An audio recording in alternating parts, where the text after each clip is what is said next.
这边。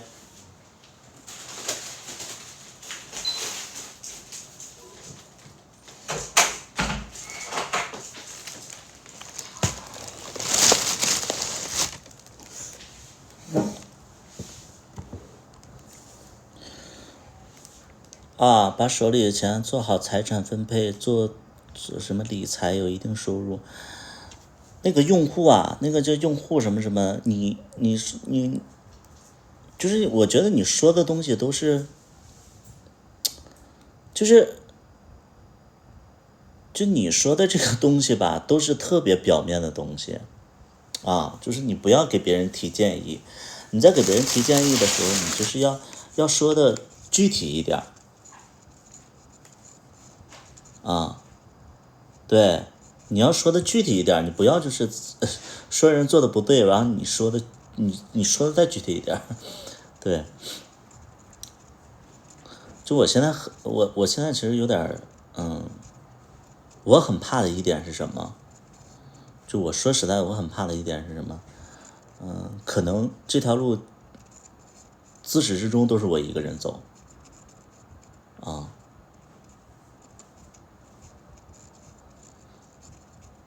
啊，这样不影响生活质量。就这位朋友，我就一直觉得你说的话就是特别废话，就我来反驳你啊，就是说我来反驳你一点，假如什么股市开始好了，啊什么什么，就是你说的这些废话，就是我要怎么反驳你呢？啊，我相信小大夫也是这么想的，就是我一直都觉得你有，就是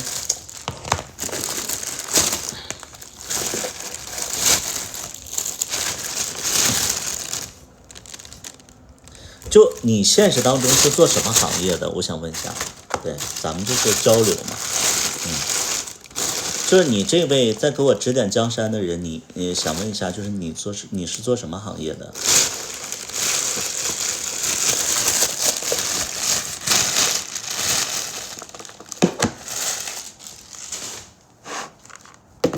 你回答我的问题啊！你现在是做什么行业的？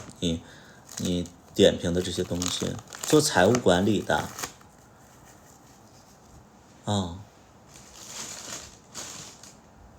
就我反驳一下你啊！我反驳一下你，我不论说你是做什么行业的，我反驳一下你。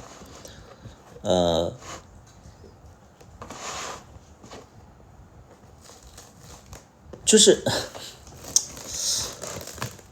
就我就怎么去反驳你呢？我就觉得跟你这样的人吧，就是说太多吧，嗯，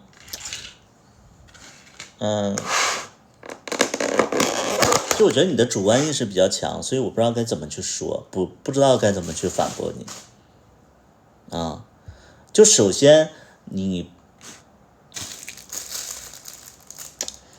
哎，我这是真的，我就是话在嘴边，我就觉得说你这，我因为毕竟是我的事儿，然后我就不知道该怎么跟你解释，就我觉得你的建议就是我给你的建议就是别跟别人建议，就是首先你不知道一点就是什么呢？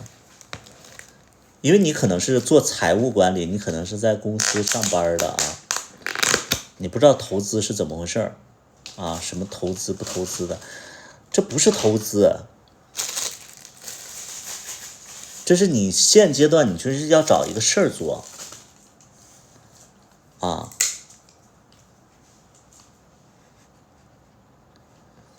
首先投资，什么叫投资啊？你了解我的生活吗？就是你说什么投资，什么是投资啊？就是我反驳一下你，就是我真的我想反驳一下，你创业就是投资，我创什么业了？就你觉得买别墅是创业是吗？买别墅是因为我自己要住，然后借机呢，我就是拍点视频，这跟投资有什么关系啊？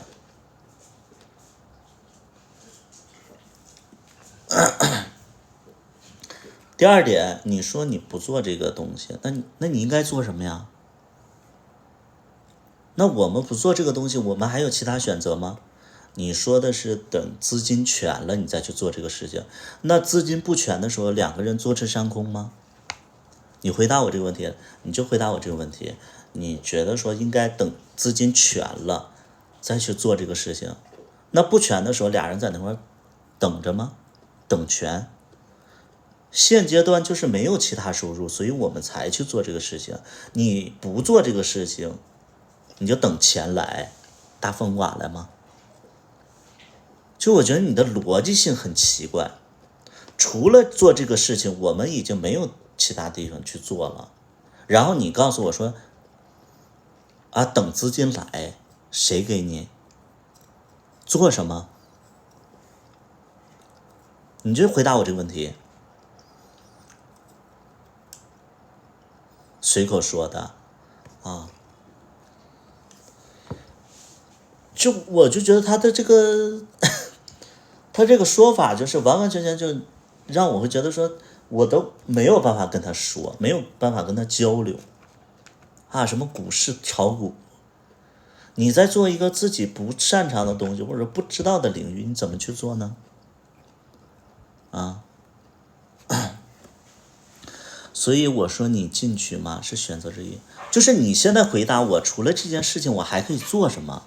你不要就是指责别人，就是说你可以就是说觉得他不对，但是你通过他做的事儿，他表达你要给别人方向性的东西，不要只说就是我觉得你拍的不好，但你怎么拍我不知道，因为我没拍过，我只是觉得你拍的不好。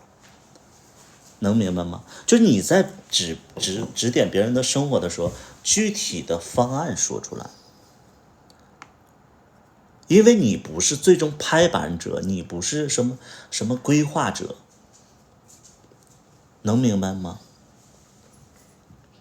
不要做纸上谈兵，你要把很多的事情，你说这个不对，好，哪儿不对，怎么改，你能说出来吗？你能说出来吗？你就现在回答我这个问题。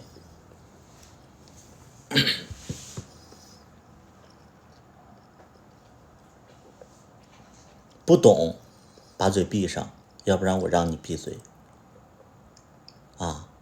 把嘴闭上。你这个人来了好几天了，你嘴特别贱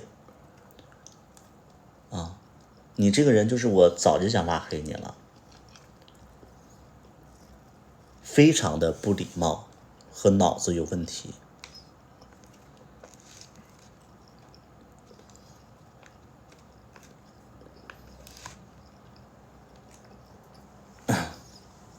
是我沉不住气，不是我沉不住气，还是那句话，你脑子有问题啊！你要认知你脑子有问题啊！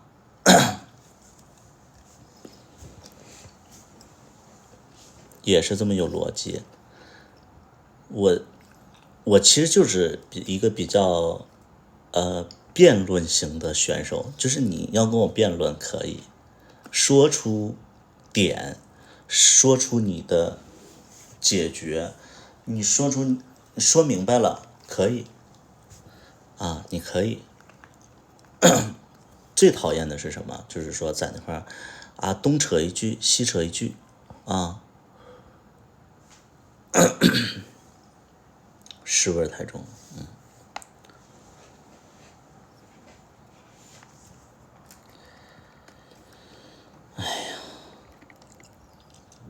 就希望直播间里就少一些这种人啊，就不要在那块点评别人，点评完点评去，你是个傻，你说的一点道理都没有啊。而且我想表达的东西，你可能没，就是有很多人都没听明白啊。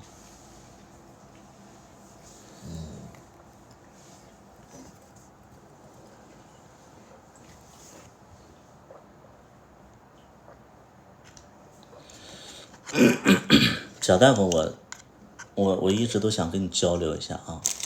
这段时间我也不知道你怎么想的啊。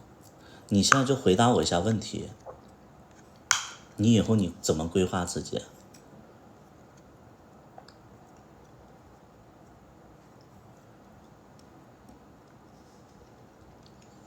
你怎么规划自己啊？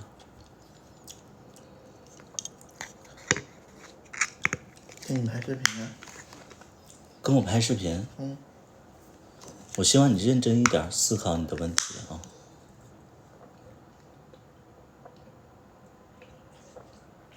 我不知道你现在到底怎么想的。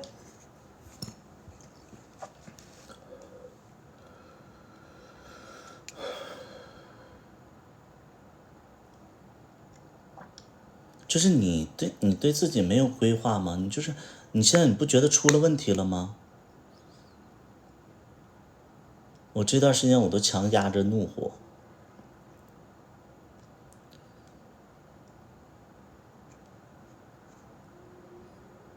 就是咱们那些规划已经是都规划了好几个月了，你也知道我的规划，我让你做视频你也不做，我就想问，就是现在咱们就聊一聊，就是你为什么不想做视频？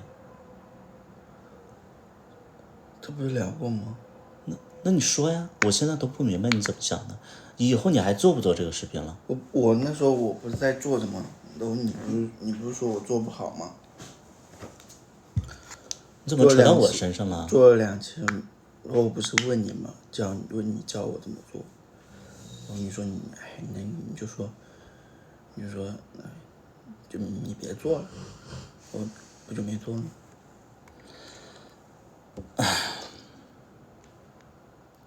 我觉得你很奇怪，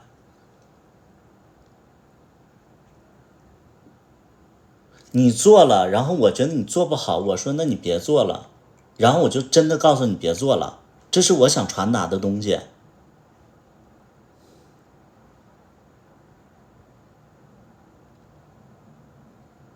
这能赖到我身上？那我做了，然后我问你怎么做，你又不肯教了。那我都教你4期了。哪有4期？3期吧，至少3期。你不是说教5期吗？我们又不教了。那你自己一点都不研究啊？你自己想一想，你每次你做那个视频，那不都是我做的吗？我最后那一期不是自己做的吗？我让你帮我改。那我不帮你做，你自己不能做吗？这个事儿不是你自己的事儿吗？是。什么事都指着我，你是给我做的吗？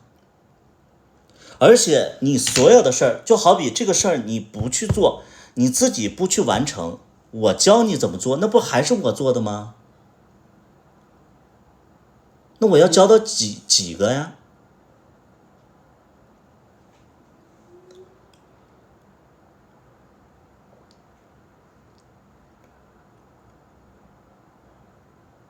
我要教你几个？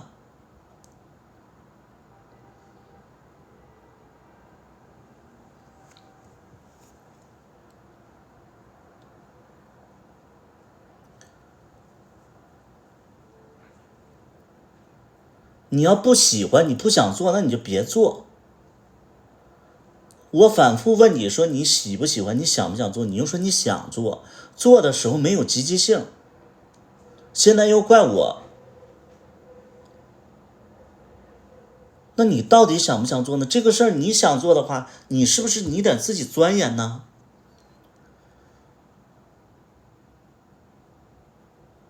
如果说你不想做的话，那你以后做什么？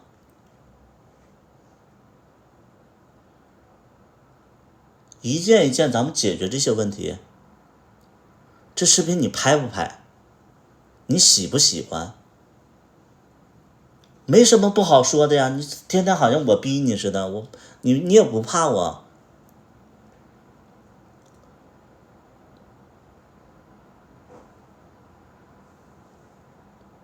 你这样回答我，首先我就问你，你喜不喜欢做视频？喜欢就是喜欢，不喜欢就是不喜欢，回答。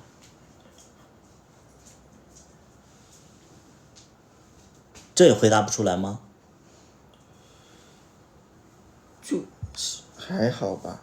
还好，那就是喜欢还是不喜欢？你要不喜欢你就不做。这没有喜欢不喜欢，也算喜欢吧，因为本来我就做这个的。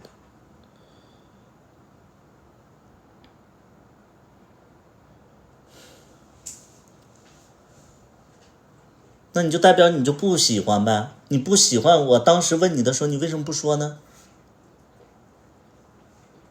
那你现在喜欢什么？我就想问你一句话：如果说你不做视频，你喜欢什么？你想做什么？你未来有没有方向？做啊，继续做视频啊。你看你不喜欢，完了你又要做，我就很气这一点。你做你没有积极性去做，完了我天天催着你做。如果说这个东西是你不想做的，好，那你就做别的。你有没有其他方向？现在就在解决事儿。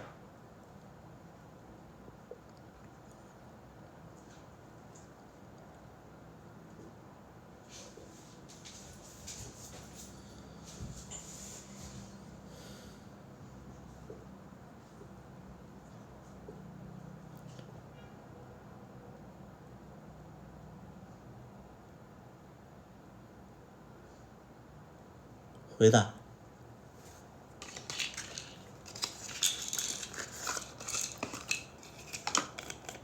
那你接下来你想做什么？我就跟你说这几天我为什么气愤的点。原本咱们计划的事儿一件事情都没往前推，唯独推的是什么？买别墅，然后要做视频。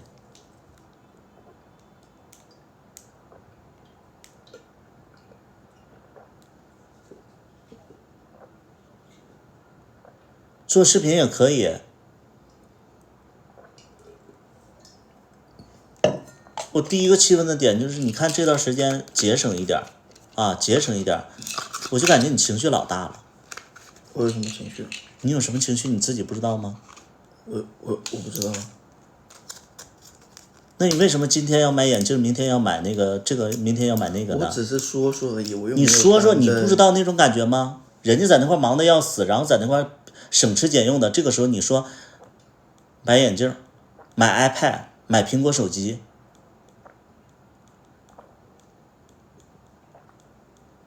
你就回答我这个问题。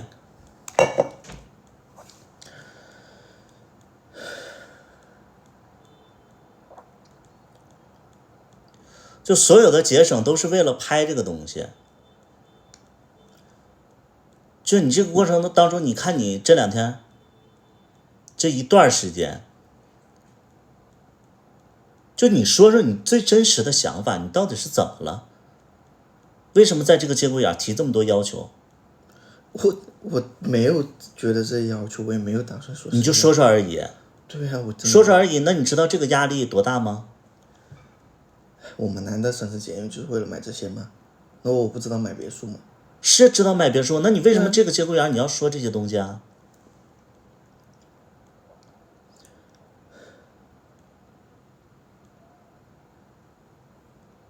要带奶奶出去玩儿，这也是说说的吗？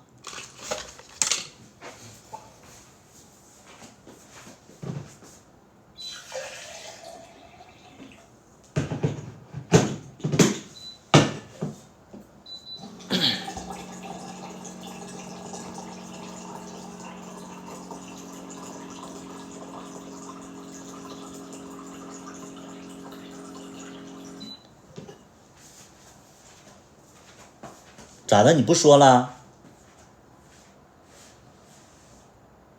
那你想干什么呢？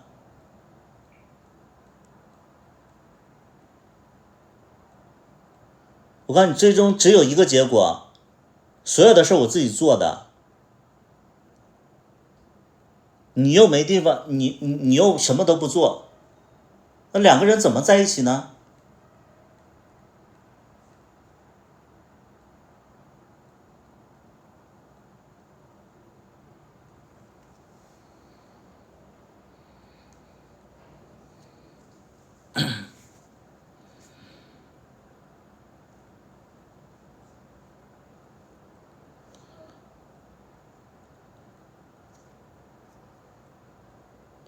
你现在回避这些事儿，你有用吗？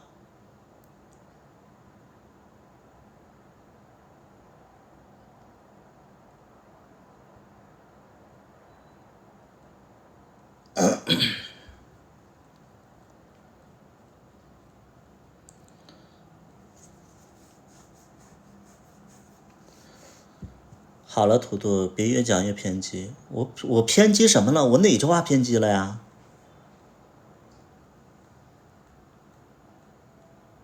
我哪句话偏激了？我这说的每一句话有偏激吗？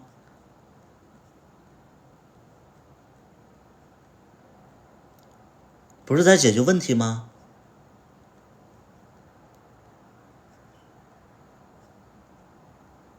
是激动，我哪里激动了？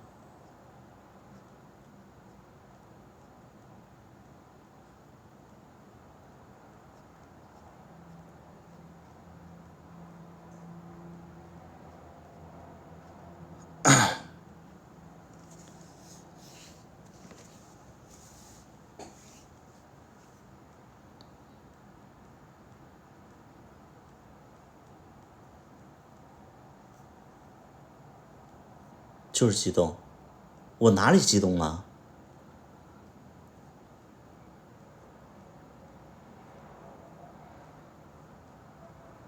如果现在不聊的话，我就跟大家说说最近一段时间，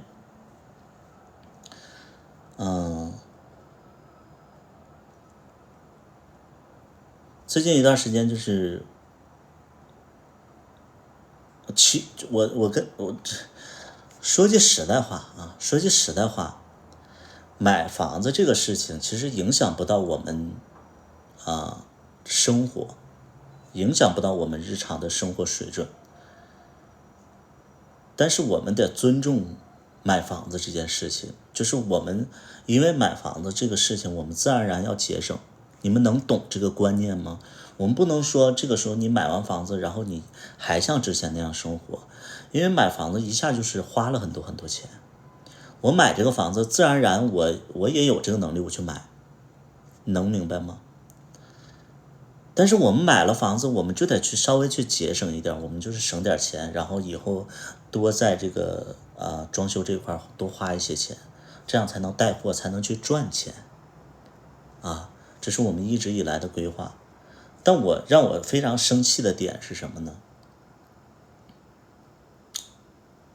我的感觉这段时间日子比较苦了，吃喝没有特别好了，我觉得他有一点点小情绪，他自己意识不到的小情绪。因为正常人的话，你买房子了，你就是要节省，这是一个很常规的一个理念啊，他就有一些小情绪。今天跟我说买 iPad， 明天说买什么手机，哪怕他是说一说，哎，孩子们，就是我给你们分析一点，就哪怕就是说他是顺嘴说一说，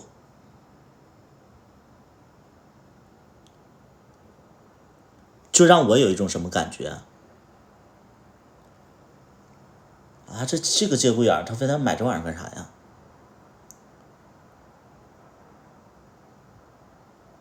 然后前两天他回了一趟家里，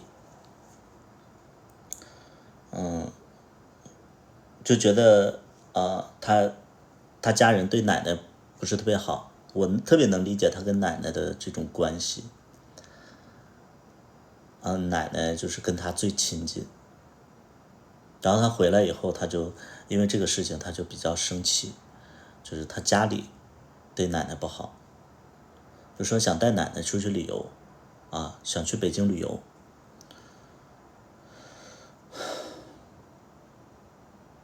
我觉得这个事儿吧，我是支持的，我是支持的你带奶奶旅游，因为这是很重要的人，但你能不能不要这个阶段你就去想这个事儿？为什么呢？买完房子以后，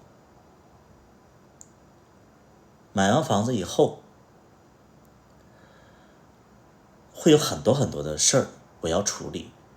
家里有个狗，我不能带着狗去处理，我就希望他在家就是能收拾收拾屋子，养养狗溜溜狗，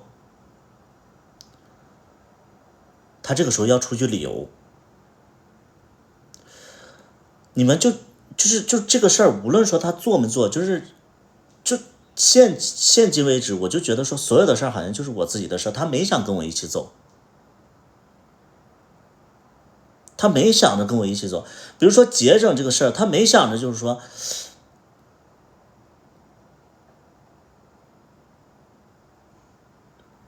就比如说我们做那个软装视频，他每天刷的不是软装视频，他不往这方面刷。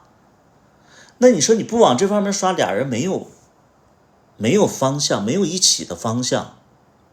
比如说你刷了这个视频，你对这个有了解，那俩人一起去做这个事儿。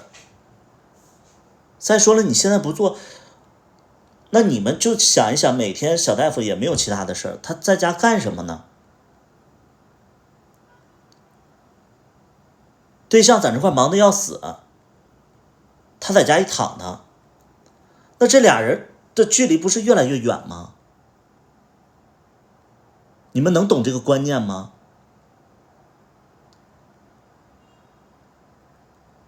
我现在在跟他解决事情，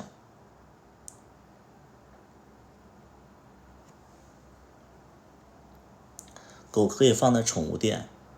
余杭，我问一下你，你家里他妈有对象，完了能帮你管狗，完了我他妈狗放在宠物店，我他妈出这个对象要死啊！啊，我供起来的呀。余杭，你脑子不太好吧你？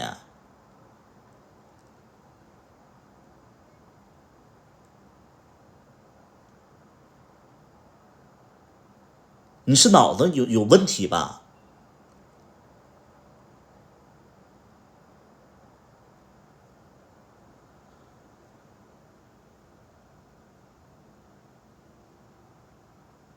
所以现在就，我告诉你，现在就是我能看到一个方向，就我什么事儿都是我自己干的，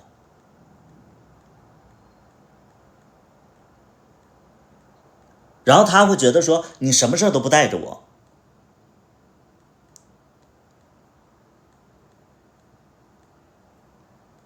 俩人越来越远。看吧，激动，我他妈哪儿激动了？是不是怕做不好？你怕做不好，那你得做呀。20多岁天天在家待着吗？你要是有方向可以，你跟我说，老公，我想做什么方向？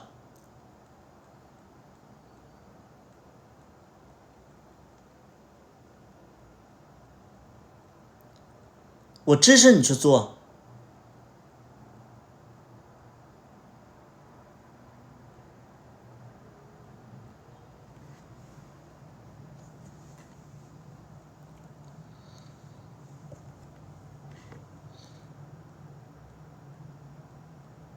不交流，我真的就是因为他这个感冒生病这个事儿，我真的我真的我这2天我就生气，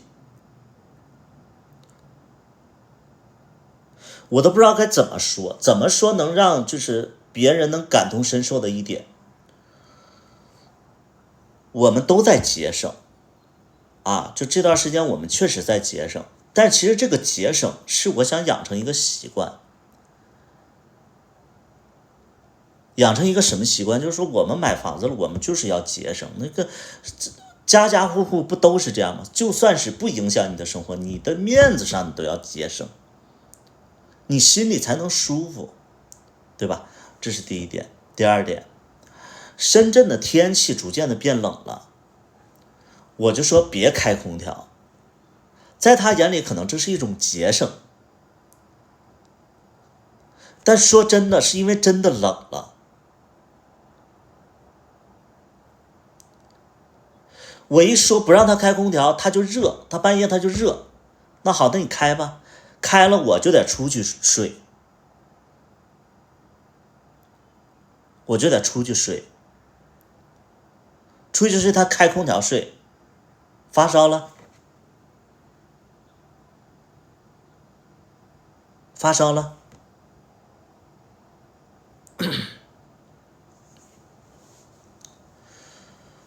我劝他，劝不动啊！我要不让他开，好像我抠似的。那你说这个事儿，你让我怎么说呀？吹习惯了，那你别感冒啊，你别发烧啊。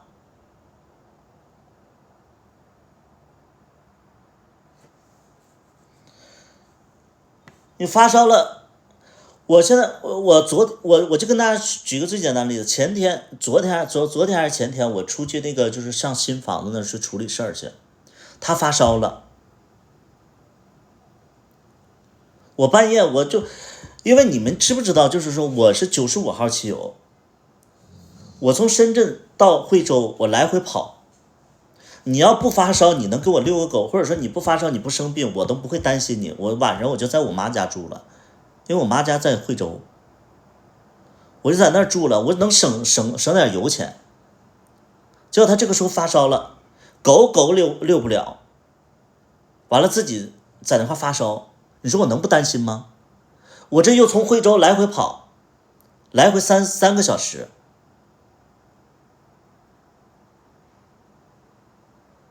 就别人在忙的时候，我不要求你就是能跟他一起忙，你帮他分担一点事儿，分担不了，还给你添乱。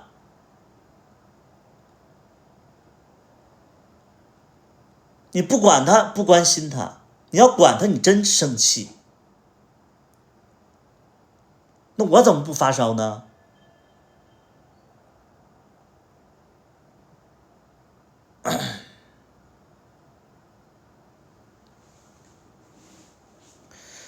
太生气了。哎，一跟他交流不交流，你们天天说我逼他，我他妈反反复复问他，我说你想不想拍视频？拍呀拍呀拍呀，结果真拍的时候，这不想拍，那不想拍，做事情没有积极性，天天我就得催着他拍，拍了4个，告诉我不会拍，教他做3、4个，他不会拍，那我怎么教？所有的视频都我自己做啊，天天说我逼他，什么事我不得跟他沟通交流，交流了不去做，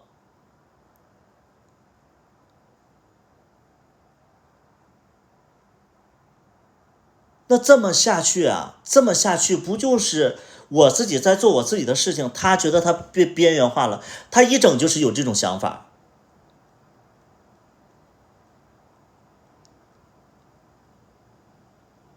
最好的方式不就是说，哎，俩人一起做这个事儿，哎，比如说你今天你想去那个做就是那个装修类的东西，我也没事，我也刷刷这个装修类的视频，然后一起去研究。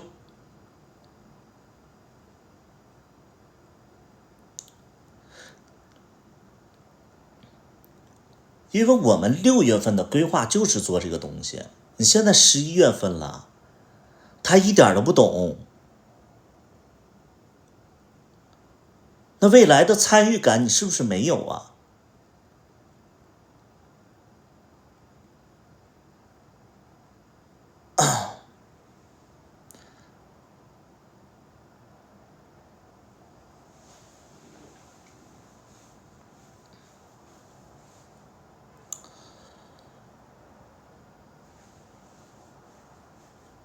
年轻总有退路，你是有退路啊。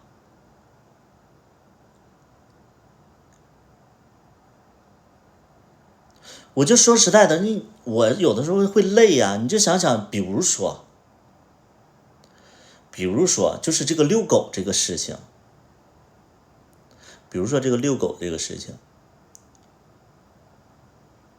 你说我跑那么远，然后我晚上我还得回来遛狗，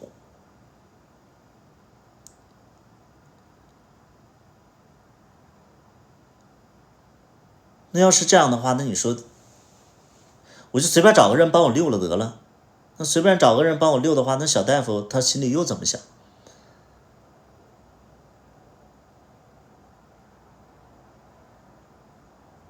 就我就觉得我跟他交流不了，你知道吗？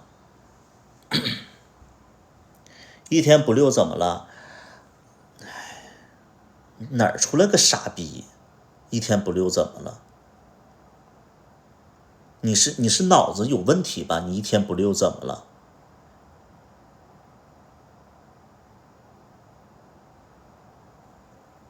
你是精神不好吧？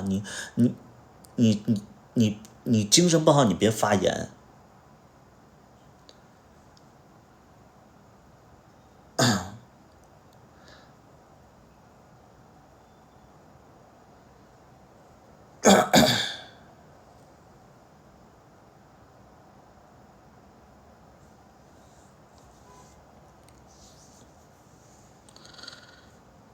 轮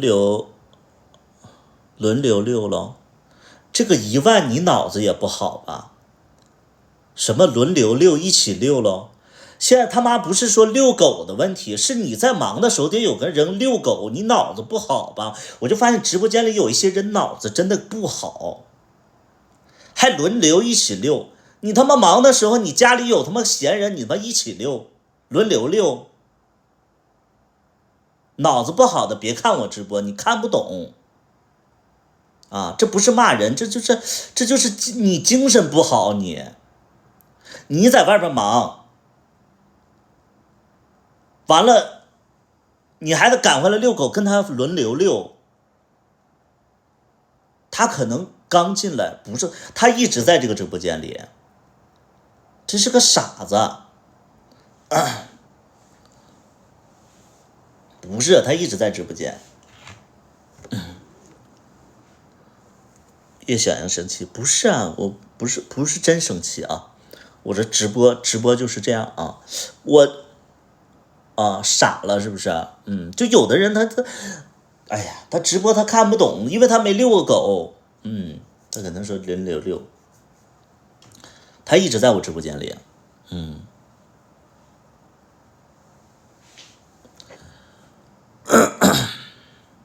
是的，就是我现在着急的点是什么呢？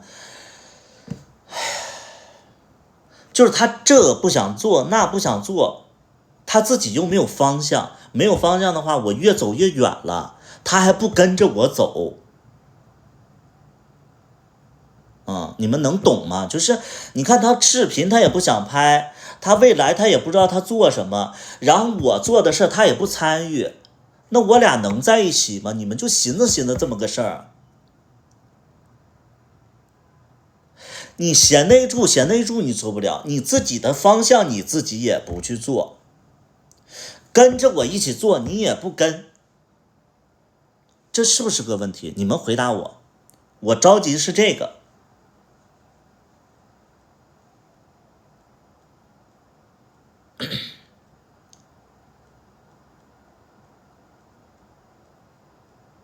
那你说我紧接着我就拍视频了，他啥也不懂，那还是我自己拍，我自己拍这个过程当中肯定不会顺利的。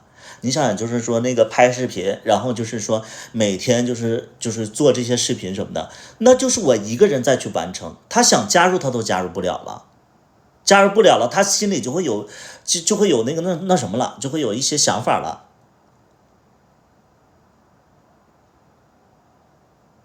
不是你焦虑可以，那你现在沟通啊，你怎么去做呀？是不是这么道理？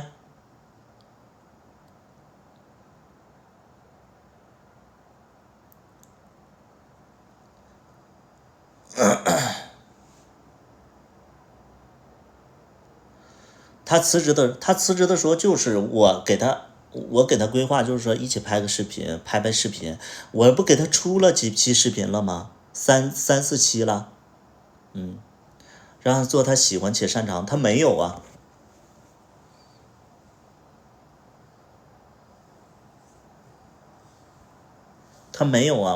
我就这么跟他说，那几期是我剪的，那不是我剪的谁剪的呀？我谈不了，他在直播上他都不谈，他下播他谈个屁呀他，我都愁得慌，我都。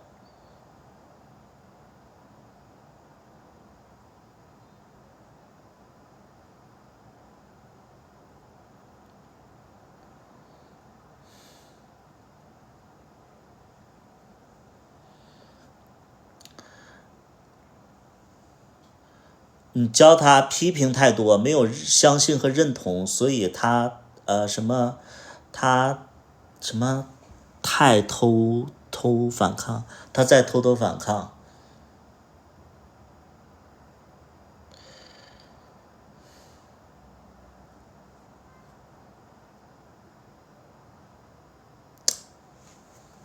家人们，我们是在过日子，就是你说的什么什么这些东西啊，我们是在过日子，我不是个教育家，我不是一个老师，然后把他培养上大学了，然后我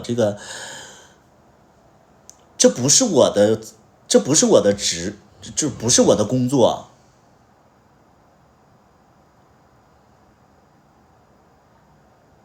这不是我的工作，我能做的是什么呢？这个月花什么？咱们要往哪个方向去赚钱？什么他妈都是我呀！我要给他吃喝拉撒睡，然后我还得解决他的心理健康问题。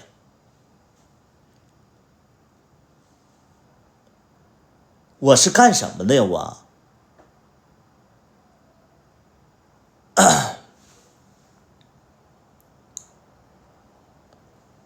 我是干什么呢？所有的所有的经济压力啊，都在我这儿。你让他辞职啊？我让他辞的职？你问问他，是我让他辞的职啊？我让他辞的职，你知道详情吗？我让他辞的职，你怎么知道的呀？谁跟你说的呀？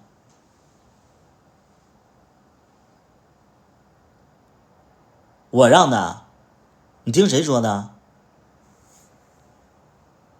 你给我出来，来，那个叫欢欢的，你给我出来，你听谁说的？你说这个工作没前途，我说工作就没前途，怎么他自己辞的职跟我有什么关系啊？我是说工作没前途，我让他辞职了吗？他辞职的时候我不让他辞职，他自己辞的呀。我说你今天得死，你死了吗？你活着不如死，你去死了吗？你死活不是你自己决定的吗？我说话这么听了？欢欢，你回答我这个问题。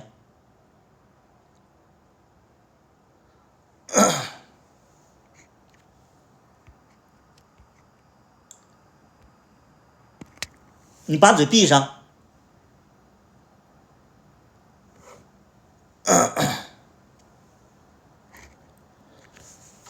贫穷夫妇没日子，不是没日子，我们也不是因为穷。我说实在的，我现在还是有钱，我比一般人这个条件要好一些。现在是你必须得拿着现有的东西，你得去生钱呢。你们得有方向啊！你们这不能说现在经济不好，你在那块那个躺着呀。经济不好，然后你不活了，你在这块这个吃老本啊？现在咱们有方向，咱们努力就好了呀。想干嘛呢？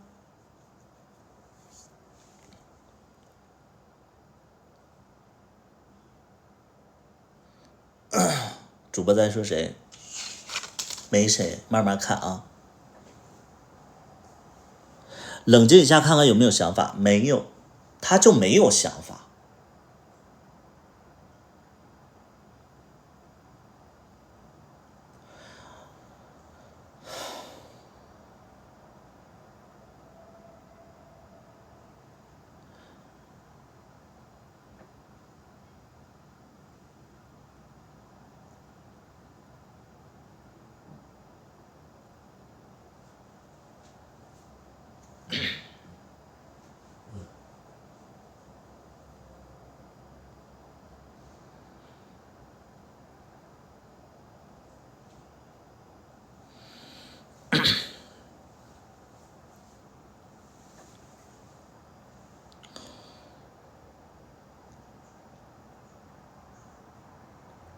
我还是觉得一起遛狗很幸福，一起遛狗很幸福。你脑子里全他妈是事儿，完了你一起去遛狗去了，就是说这种话的人，你的脑子就是就是你都没经历过什么事儿啊。辞职迷茫期，7月份辞的职，3个月迷茫期，你也太奢侈了吧？你3个月迷茫期，你会不会迷茫3年呢？你？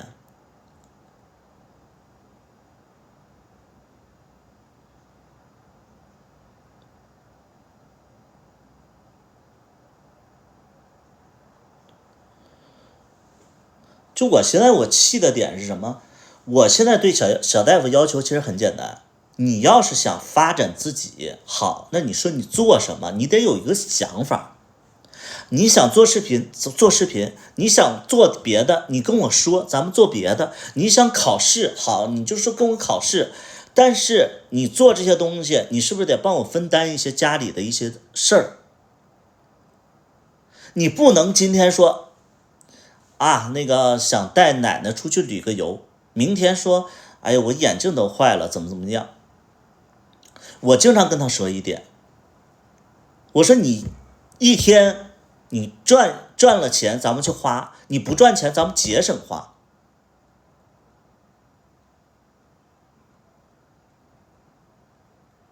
能明白吗？就我的一个理所当然就是说，你今天比如说我直播，我今天赚了点钱，好，那我们花一点没所谓，因为我们这是有进账，那我们出账可以。你不能说你今天不进账，完了你要出去吃东西去，我觉得这是很正常的观念。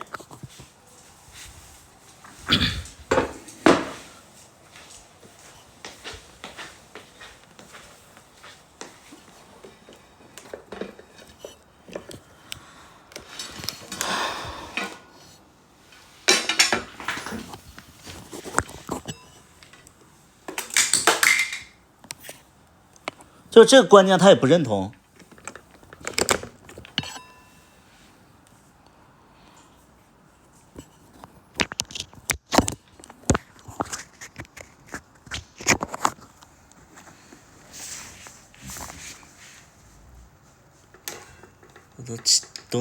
都能气出，哎呀，我就着急呀、他一点都，就是你一说不说话了，我问说你到底想不想做视频？我他妈，从5月份我就问这个问题，做，结果做了呢，不做，不知道拍啥，凡是跟我说就不知道拍啥，不知道怎么拍，我教他，他不学。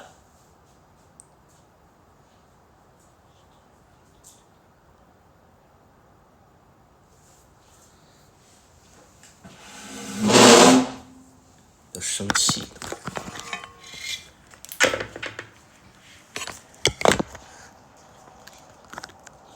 我别的我都不焦虑，我说实在的，我自己对自己的规划很清晰。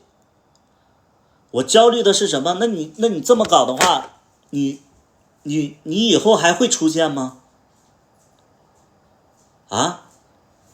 我对我自己的人生一直都很清晰，我每一年做的规划都是我要规划我要做的东西。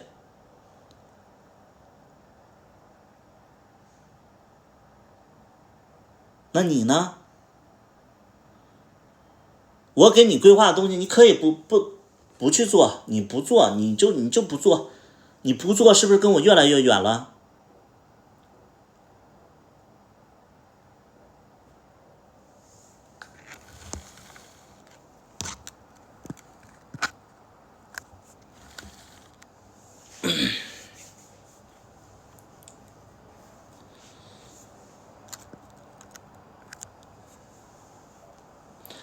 打工也很好，我不建议他打工。我为什么不建议他打工？因为我还是那句话，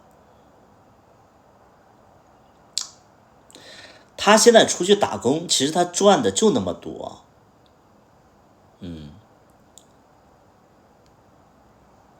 他一个月也就能赚个5、6千块钱，天天累得要死。你们不知道，你们没在深圳生活过。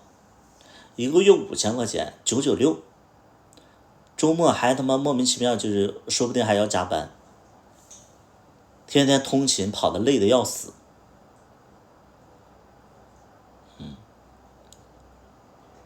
5000块钱，在深圳，你这我有的人说是那什么，我我其实算了一笔账，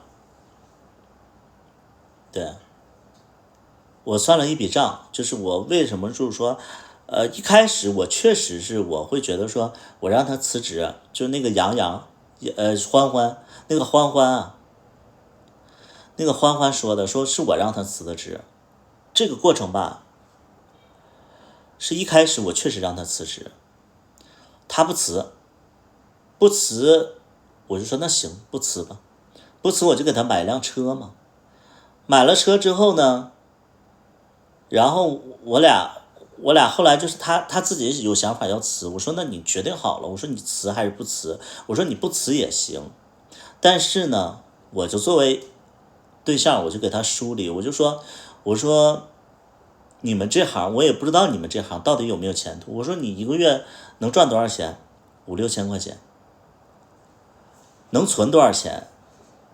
你们就想想，以他花钱的一个状态，他连租房子带这些那些的啊，他一个月现在跟我在一起，他不用租房子，他一个月得花3000块钱，存2000块钱。他这个工作吧，没有晋升空间，10年如一日，就10年。我说你们同等的职位，10年能不能涨工资涨到1万？他说很不可能，就是很小的几率。因为他有前辈，就是他有那个同事，就是做了7、8年、10年，然后觉得没啥意思，然后就离职了，改行了。10年工资涨不到1万块钱，他现在24岁，24岁到34岁，完了一个月工资不到1万块钱，人生最好的年纪。如果说是按照5000来算的话，他每个月能存2000块钱，一年2万块钱，10年20万。10年他能攒一个10年他能买一辆车，50年他能付一个深圳的首付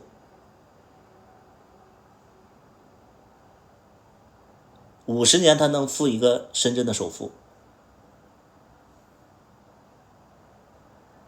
我说那你辞了吧。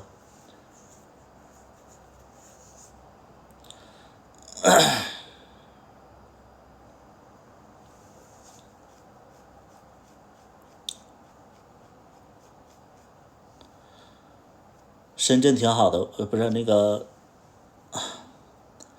两个人会越来越远。是啊，我就焦虑这一点，我不焦虑别的，我能养得起他。那玩意儿富养养不了穷养嘛，那玩意儿我自己也得吃，那多出一个人没所谓。但他最近他就是他自己不承认，他到现在他自己都不承认，他就是有情绪，因为吃的喝的都不如之前了，他有情绪，他自己不承认。有情绪的时候，他就说，我就说咱们节省一点，怎么样？他就说啊，那个手机还买不买了？因为我们之前是打算就是说买一个就是俩人换手机的，因为最近生活不好了，他有情绪了啊，那手机还买不买了？这个节骨眼你买手机干什么？我他妈肾结石我他妈都没舍得打呢，我这个钱我都舍不得呢，我自己的手机我后边磕的稀碎我都没舍得换呢。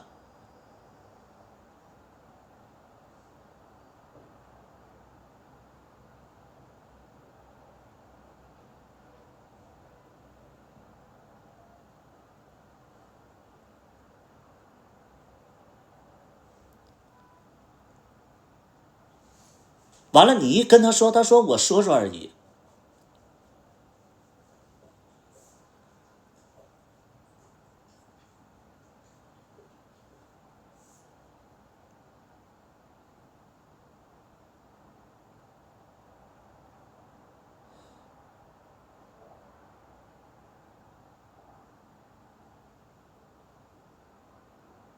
你要是勇于承认自己，就是说，哎，这段时间有情绪了，可以。前两天要换一个 iPad， 这也是他说说。我呢有一个 iPad， 他跟我说啊，那不是你的吗？你说他说这个话，他是说说而已吗？多气人！你说现节骨眼就是在节省，就是大家都在节省，他说这种话，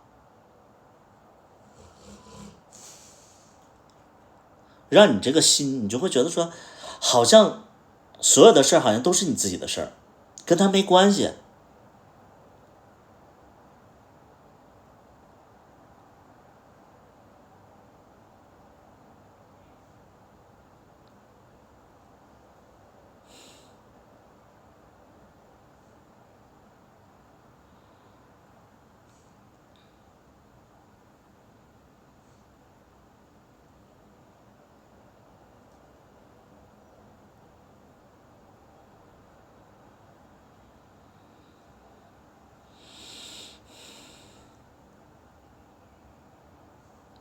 你一拿这个事儿说事儿啊，我说说而已。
就前两天，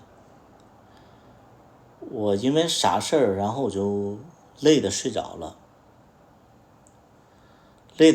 然后我就突然被吵醒了。他在那块手机放的特别大声，在那块看去北京的攻略。我说你干嘛呀？他说我想带奶奶出去旅游。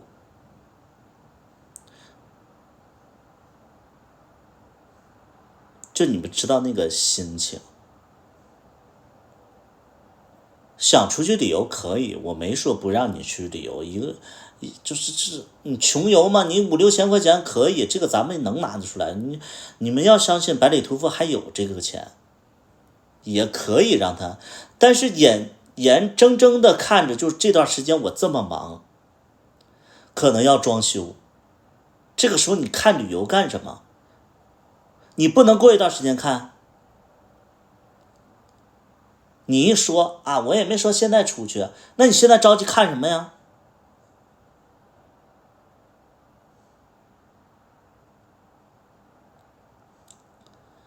他说了让你给钱吗？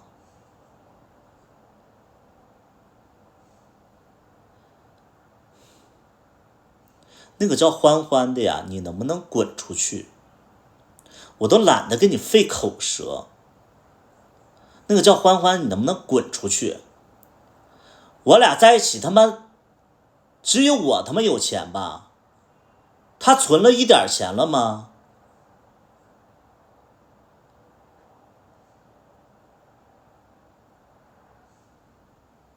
他一个月他能存钱吗？他赚这么少？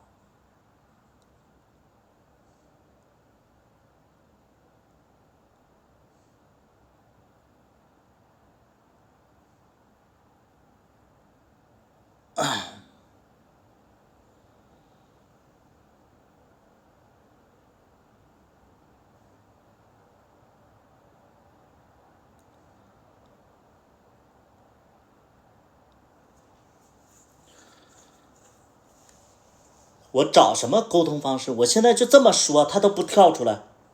哎，我就这么天天说他，他都不跳出来，他解释一下。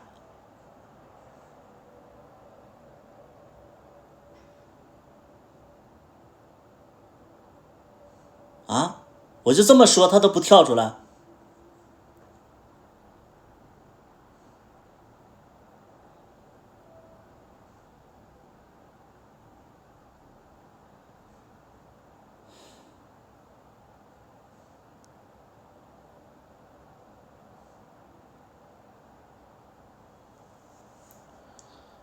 平和一点聊，我告诉你，平和一点聊，聊不了。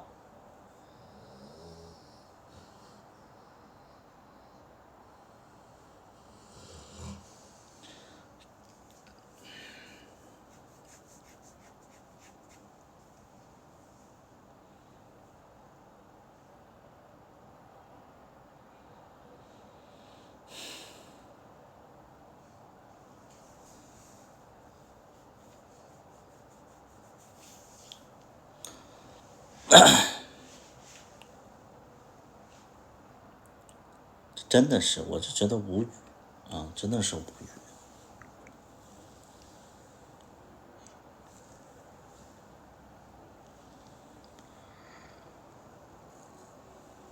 把我气得要死，这两天真的把我气得要死，就是你说不通啊。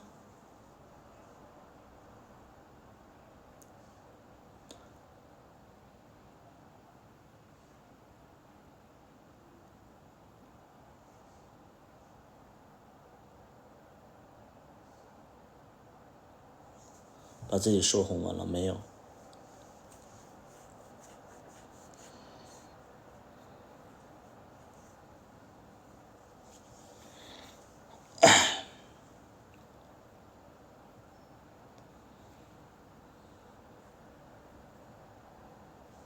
天天就是，哎呀，你跟他说正经的，他在那块就是东扯西扯。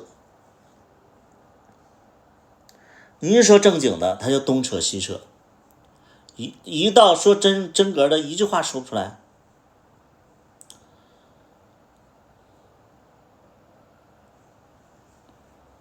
哎，就你现在不解决，你怎么？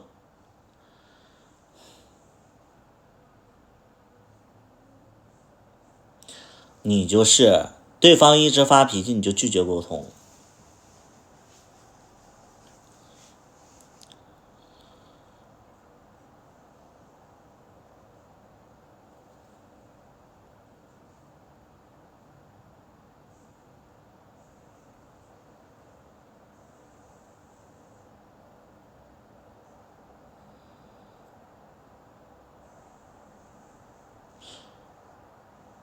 我还是那句话，我们现在没有经济压力。就是我再重申一下，我的急躁的点是什么？我们现在其实小大夫也知道，我们其实没有经济压力，我们的钱吧没之前多了，但是呢，毕竟咱们有车有房啊，还是可以的。我现在比较急躁的点是什么？我一开始规划的东西是我俩共同商议的结果，然后商议完了之后，实行起来，他不跟着我走，不跟着我走的情况下，我就要自己去走，自己走，其实是有一点点就是会比较忙。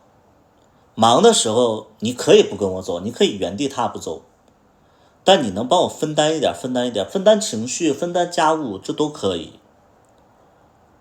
这都可以。但他这个他也不愿意分担，他会给你制造情绪。那如果是这种情况下的，我带着情绪去往前走的话，他又在原地踏步走，这样我俩会越来越远。因为原本的计划就是说，我给他一部分任务，我自己去一部分任务，俩人在一起去做一部分任务。现在他就不知道他做什么，他就在原地踏步，你拉他也不走，你要拉狠了他有情绪了，我自己往前走那越来越远，就这样，就是你拉他他会越来越远啊，你怎么拉他他都生气。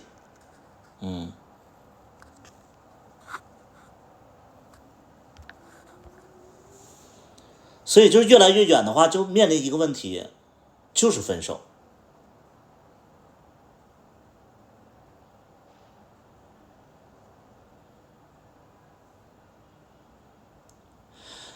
我都能想象未来就是说我自己拍视频了，我的事他参与不了，他就会有情绪。我就在那忙，他就在那闲，他就有情绪。有情绪的话，他觉得不是两个人一起的那个感觉了。什么事我也不跟他商量了，因为我跟他商量没用啊。因为两个人的事他一点都不参与，我跟他商量什么？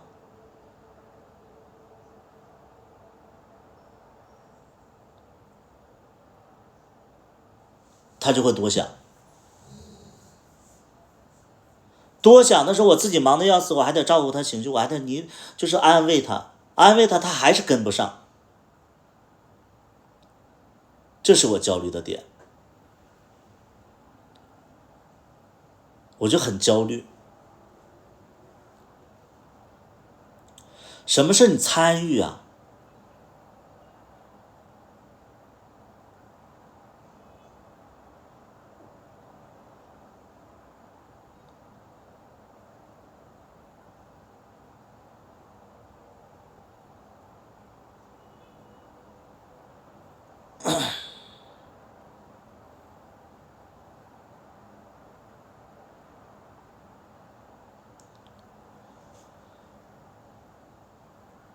你关键，我非常不明白一点，你说就是所有人都说我在逼他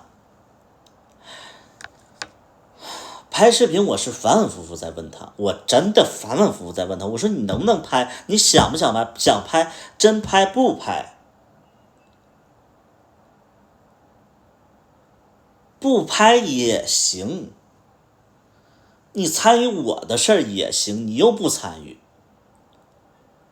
你要说他，他说啊，那你做什么事儿你都嫌弃我做的不好，怎么样？你做的不好可以，你做的不好可以，那你能不能就是说，比如说我在做这个事情，你也往这方面去靠一靠，没有让你上来就去做好。我一直在看那种，你知道就是每天的我俩的现状是什么吗？每天我都在看装修各类的视频，各类的知识，我就在那块刷这类的视频。他在旁边打王者荣耀，他不打王者荣耀了以后呢，他就刷各种搞笑视频，我就继续看我的视频。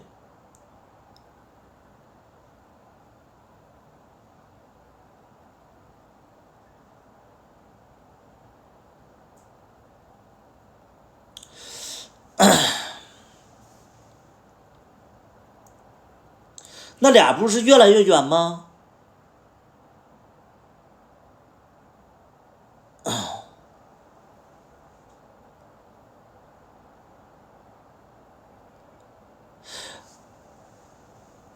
就是我反反复复说，他说他不会拍视频。当时他拍视频的时候，我说那你就看别人怎么拍。他天天刷抖音，那别人记录生活怎么记录生活，你就一点一点总结，你多看多刷。你把看搞笑视频，你就刷这种故事类的视频，你能做不好吗？你就是你知道那段时间都是什么样，我都不愿意跟大家掰这个事儿。那段时间都是我自己把那个类似于怎么拍生活视频的这种视频投屏在电视上，让他去学，他都不看。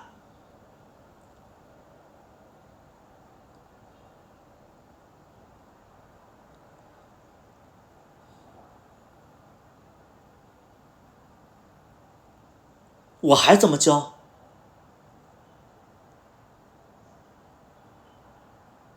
我天天鼓励。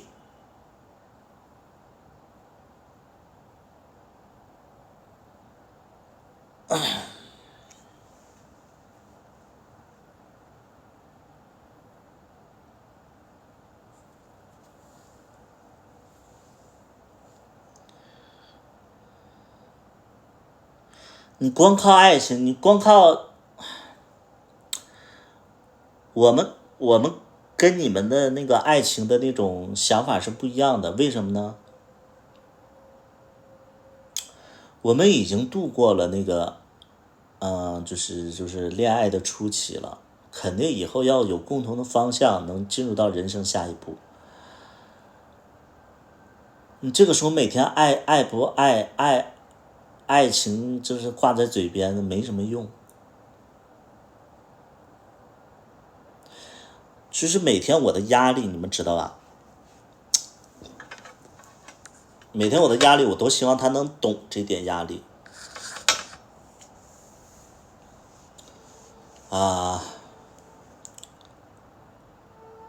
我们要住别墅，然后就跟我妈妈一起住。我是想着我们一起住在别墅里边，一是能装修视频，能出内容，我们就把这个视频号做起来，能带货。趁现在经济不好的时候，咱们一个投资都不要做，也不要去开店，咱们就靠自媒体，能每个月对付个1万块钱，然后在惠州那个小城市，然后我妈也在跟前儿，我妈能给我们做饭，然后每天我们就拍视频，然后每个月对付1万块钱，这多好啊！咱们熬过这2年，经济好了，咱们再去投资回深圳。深圳的房子我还可以出租出去，每个月我这个房子能租个9000到1万块钱，这就属于过渡。因为现在经济就是不好，你赖在深圳的话，你就是赖在深圳，你可以在深圳生活，你深圳的就是消费就是高嘛。那现在咱们有另外一个房子，咱们就去乡下去住，又能拍视频，又节省，你的深圳的房子还能出租，这何乐而不为呢？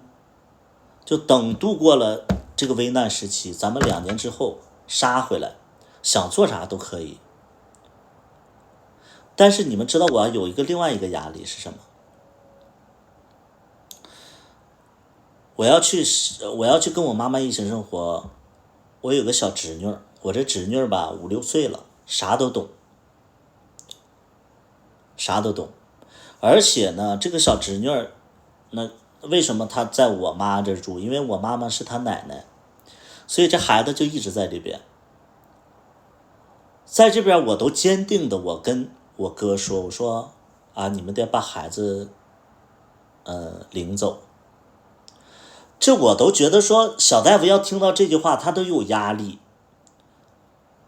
我跟我哥说，我说你把孩子领走，我说我这个特殊情况，我说孩子逐渐大了，我说我嫂子没事过来看着那个小大夫跟我一起住的话，他再多想。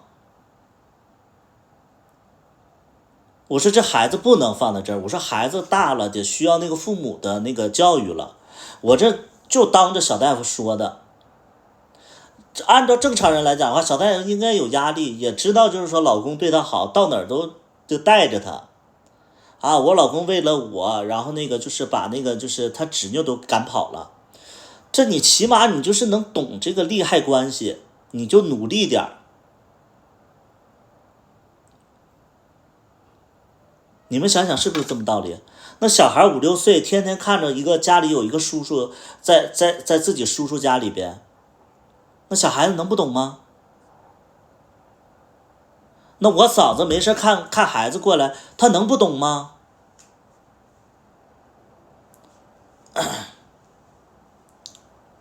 就这么的，小大夫一点压力都没有。我真的是我走哪儿我都愿意带着他，我就觉得他是我男朋友。我妈都会跟我说一句话，说你现在有没有钱那个去打那个结石了？我这有钱，我给你拿一个结石5、6千块钱。我说没，我说我有这个钱，但是我可能舍不得这个钱。我说我再腾一腾，这眼下要用钱。我妈都说你要没有这个钱，我给你出这个钱。然后我妈跟我说一句话，我妈说，那个我还以为你没钱了。我说不是，我说我要就是节省一点，养成小大夫的节省习惯。我妈紧接着来一句说，那你养着他，我也不知道你养着他干啥，这是我妈亲自说的，我都不知道怎么跟我妈说。我妈说那也不知道你养着他干什么。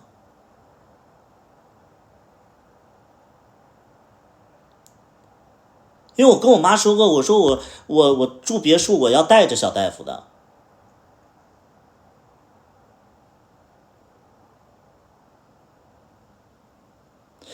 我就觉得他一点压力都没有，我天天我就背负着各种压力。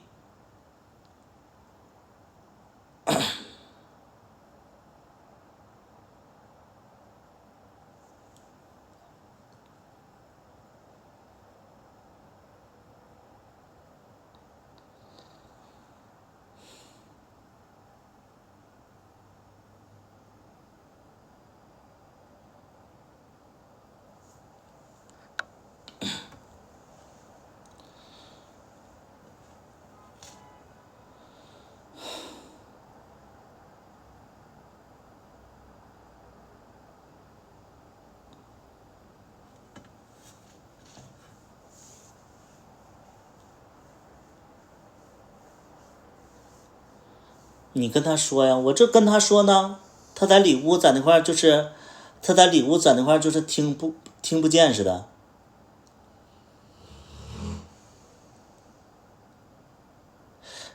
前两天直播的时候，前两天直播的时候，我不知道谁在直播间里，他突然跟我说，继他要带奶奶出去旅游，加上他要买 iPad 换手机这个事儿，前两天突然跟我说要换眼镜。我说那你换呗。我得换一个1000多的那个眼镜。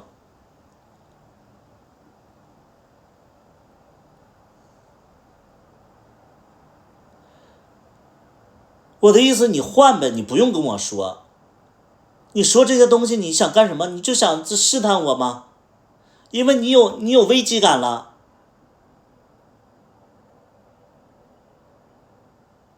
你觉得我对你不好了，那对你不好是怎么回事？怎么对的不好？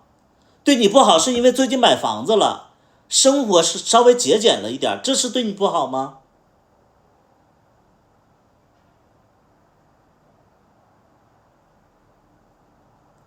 我对你不好，我跟谁出轨了吗？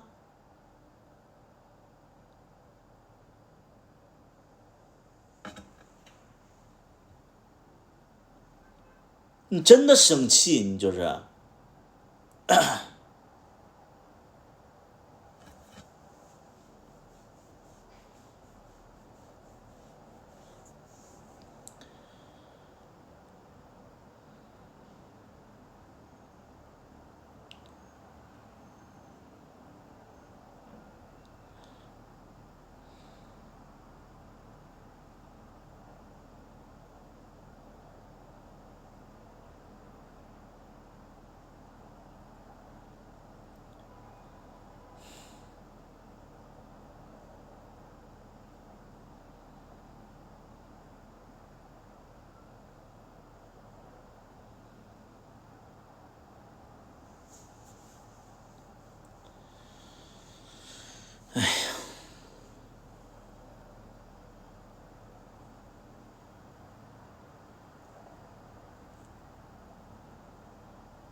我这3天我就是这一段时间这几天我情绪我就不好，我天天我就是想发一次火。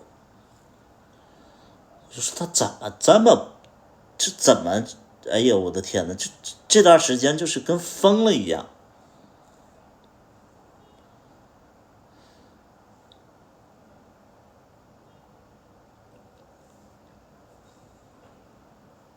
我没哭，我没哭，我就是累，我没哭，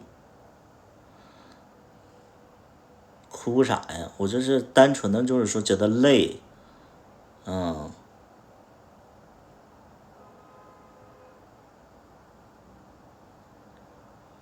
哭啥呀？不会哭。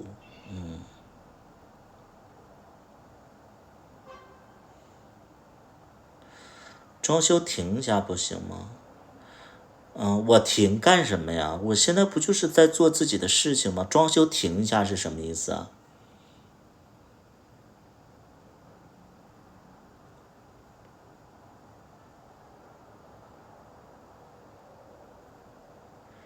为什么要停一下呢？停一下干什么呀？现在所有人都在努力的生活呀。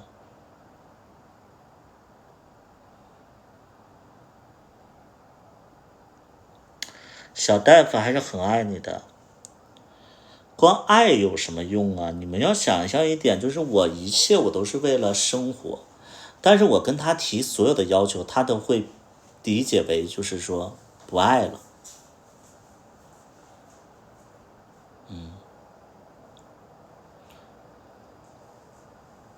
就是说，我现在就我跟他提什么，他都说，就是有一点点，就是我死抠的那种，就是就是前一段时间我就说你别开空调，然后我就有的时候我说一个月空调就是说那个就是家里的电费你一次都没交过，所以说我就说你别开空调了。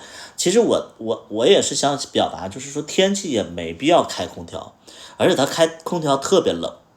就最近一段时间，我不夸张，我每天都在沙发上睡，他都不明白什么意思，他都不知道我为什么来沙发上睡。他可能会觉得说感情淡了，可能就是说，哎，不喜欢他了啊，怕有肢体接触了。真的不是这样，就是你夏天你开的冷一点，我都觉得无所谓，因为每个人的体感不一样，你开冷一点可以，因为夏天也是冷嘛，也是热嘛，那你开。现在真的就是深圳，我不说别的，晚上的时候你不开空调是没问题的，他每天开空调，而且我们的空调是一天不停的开那个空调就是那个卧室阴冷阴冷的，就是阴冷阴冷的。然后我就觉得阴冷阴冷的，我就在那屋我就觉得浑身不得劲儿，所以我就跑外边睡了。你要是告诉他，他就各种找理由找借口，他可能会觉得说啊，那个现在吃喝都这么就是节省了，完了空调也要节省，怎么样？他肯定是这么想的。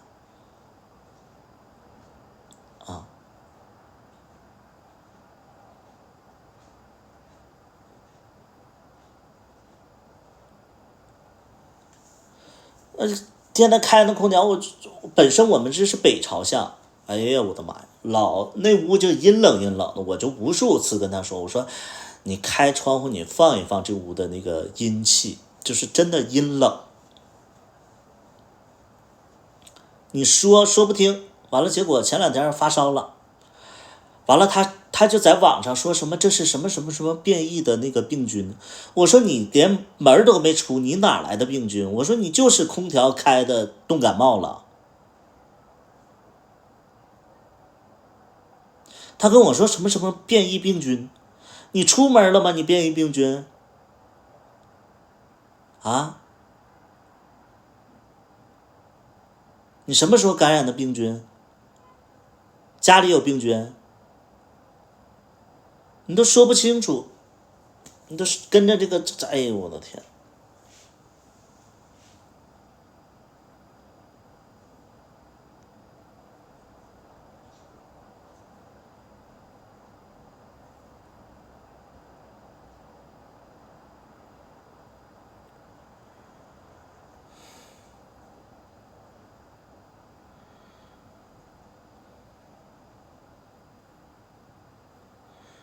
气人。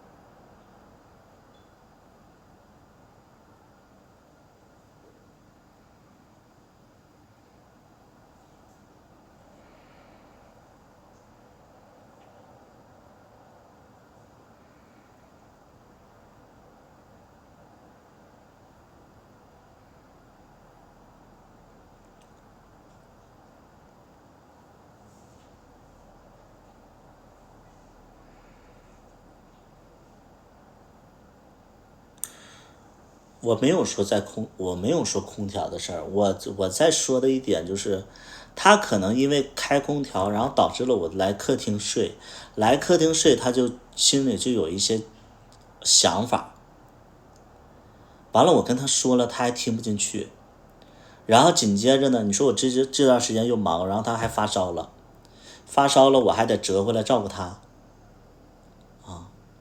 我这心里就是烦躁的在照顾他。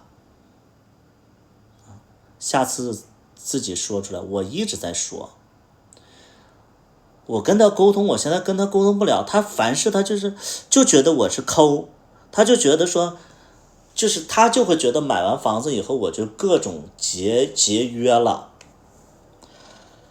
是节约。那空调，那咱们就是说，晚上我就这么说，晚上就深圳，你们有没有在深圳呢？这两天的晚上的那个晚上的温度就24度左右，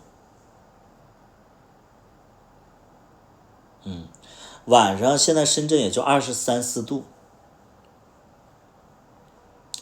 深圳的啊，深圳的你们知不知道？晚上的温度23、24度，你这时候你里头开空调，你能不冻感冒了吗？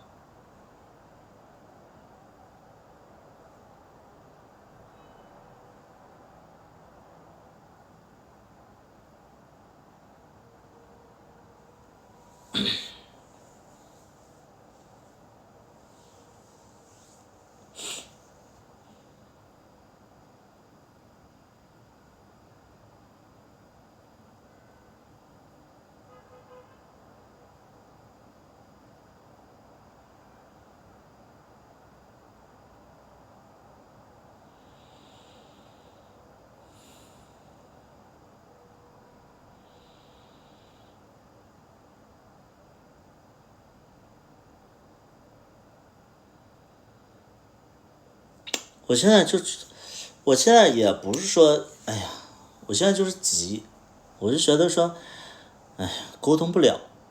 他要是能沟通的话，我还是我说实在，我还是喜欢他呀，我还是想跟他走下去，我还是想跟他一起去经历一些事儿，我愿意带着他，哪怕他啥也不干，他别一天净有情绪。本来我说实在的，本来就是，哎呀，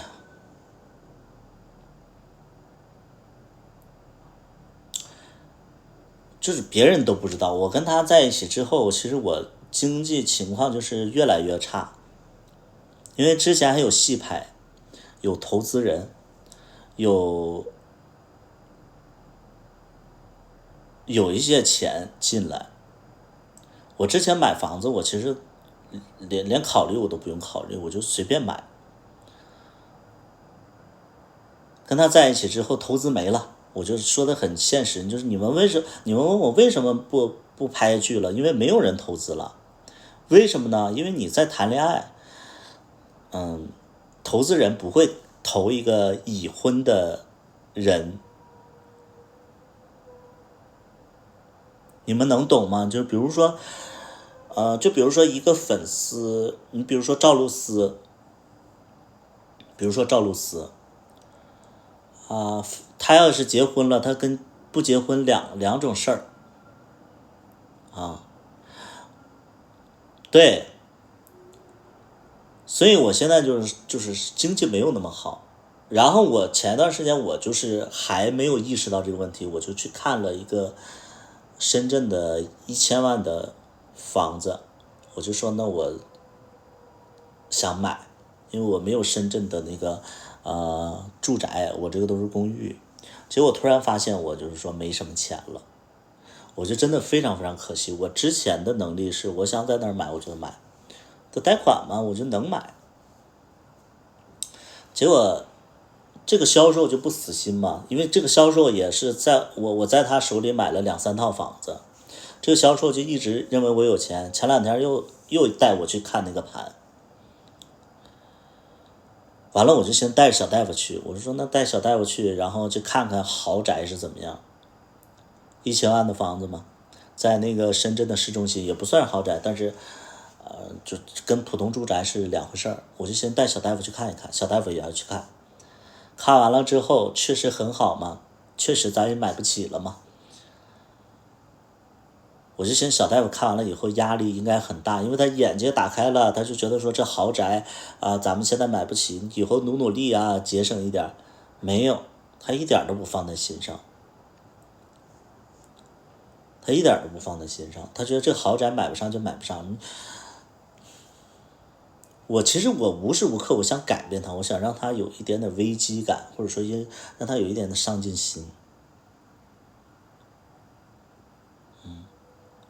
他没有什么改变。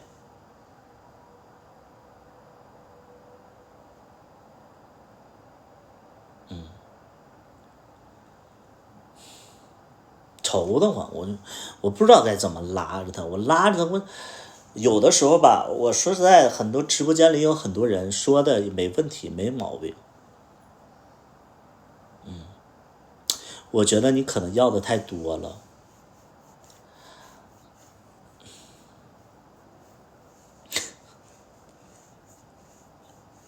你觉得我可能要的太多了，我觉得你不够，我觉得，你可能就是不求上进。所有人，所有现在拥有东西的人，都是因为他的欲望强。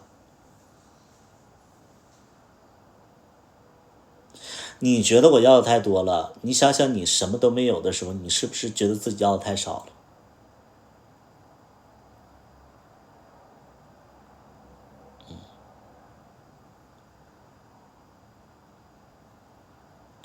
就是我们要的太多了，所有的富豪，所有的有钱人不都是这么要的吗？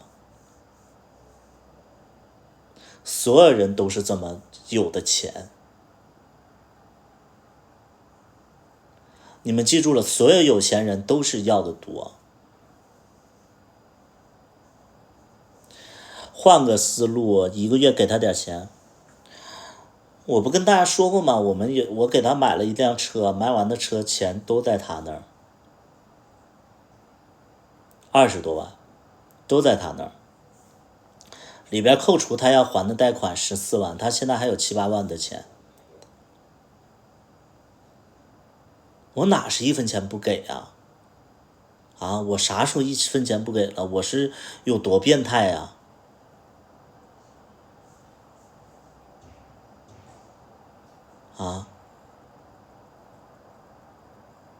你们说的就是把我想的就是那种分逼不给，一天净事儿，就爱当活爹。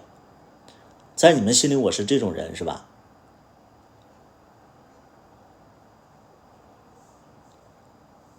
我有的时候我特别生气的点就是我在这块节约呢，他这个时候要买各种东西，他跟我说我要买这个东西，我说你不有钱吗？你不有钱吗？每个生活费我他妈一天心思我就放在他身上，我培养他我就天天培养他。我是抓娃娃里的那个沈腾，我要培养孩子就是那种就是说省吃俭用，其实咱家是个大富豪我就跟沈腾一样，我养个孩子，完让我培养他，就是说那个孩子应该就是什么那个要给你每个月。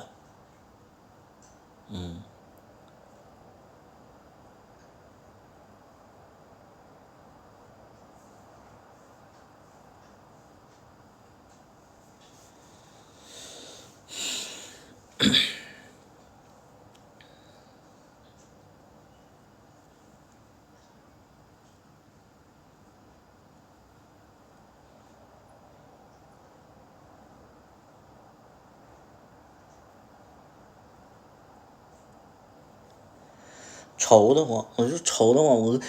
你看每次我跟他交流，他也不跟我交流，一交流啥也不说，不说以后嬉皮笑脸，然后这个事儿就过了，就嬉皮笑脸。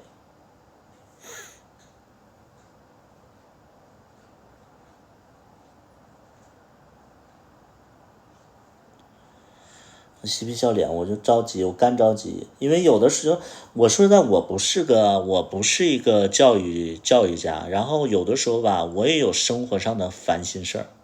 就举一个最简单的例子，当我妈在说你，我也不知道你养着她干啥，那我妈说这句话没毛病，你们能懂吗？我妈说这句话没毛病。我妈说你要没钱，我妈是这么说的。我妈说你最近是不是没钱了？没钱我给你打钱，你把那个激光石头打掉，我有结石。我说我有钱，我这钱能没有吗？我说有钱，我说但是我一想得四五千块钱，我说我有点舍不得，我说马上要装修了啊，咱们就不就节省一点，现在也不怎么疼，我说等疼了再打，医生也没说要就是马上打掉，但是我妈就心疼我嘛，就是说你疼的时候特别疼，你这个事儿能打就赶紧打了呗，遭那罪干啥？我妈就怕我没钱，我说我有钱。我说我就舍不得，我说想让小大夫一起节省节省，咱们就生活不要像之前那样，我们之前一顿外卖150，每天吃2顿外卖，就是光吃饭我们每天要300块钱，这我没有一点扒瞎，小大夫他要说我一句扒瞎，咱们就算这个钱，每天吃饭300块钱，就吃外卖300块钱。然后这段时间呢，我就说买房子了，咱们节省一点，一顿外卖大概就是在70-80左右，60-70左右。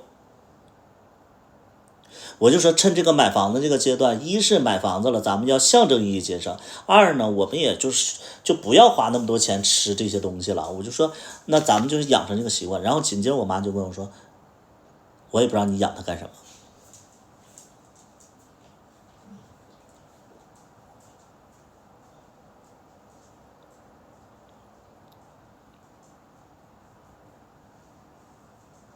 我妈就这么一句话，给我整上火了。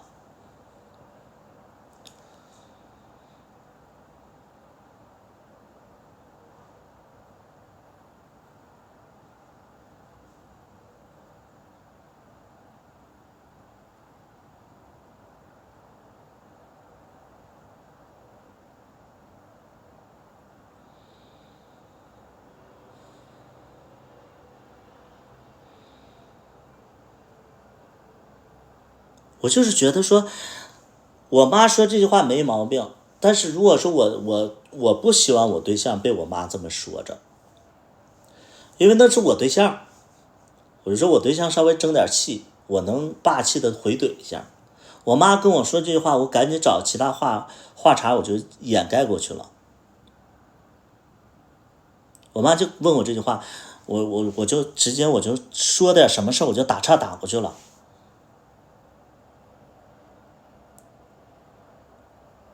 他一点压力都没有。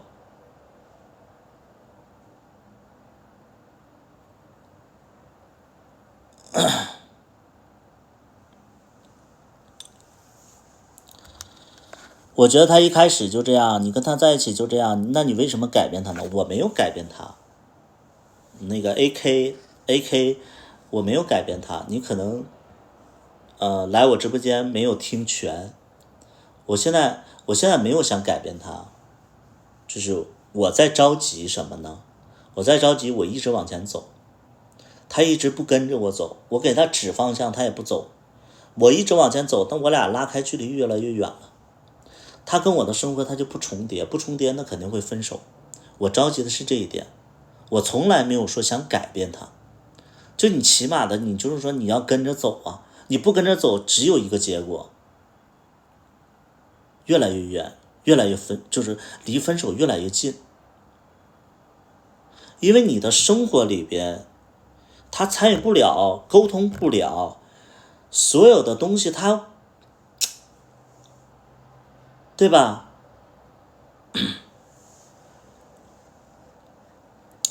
他卖了车，其中一部分发你员工工资了。这有一些就是那个其他的粉丝，咱们就是说不了解详情的，我也不解释了啊。就是你可能看了视频，你不了解情况，我也不跟你解释了啊。我从来没有想改变过他，我就是在着急。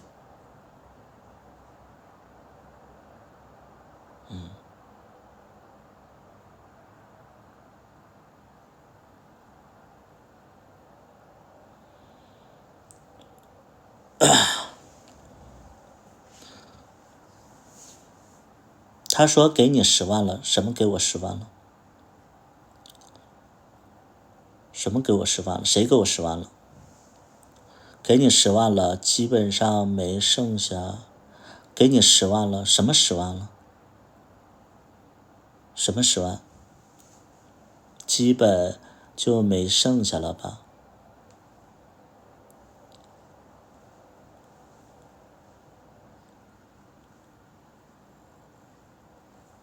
那车是图多20万？对，那个车是我花了30万买的。他就是与你的钱，他就是不是你们看视频什么给我10万了？我到现在我1分钱没拿到，卖车的钱一直在他那儿，而且那个车是我给他出的钱买的。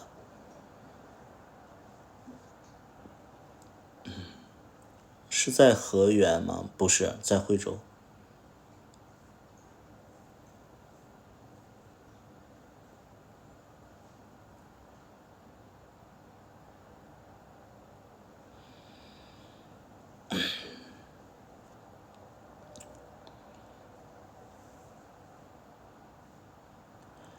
给了我10几万。啥时候直播说的？给了我10几万？啥时候给我10几万？我不知道。他直播说给我10几万了。他啥时候直播说给了我10几万呢？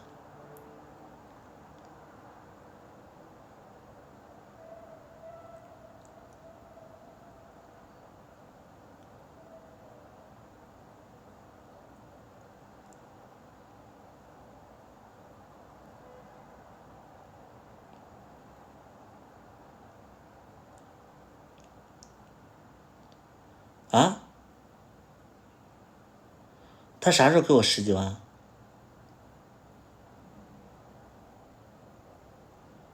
来，你们回答这个问题，他啥时候说给了我10几万？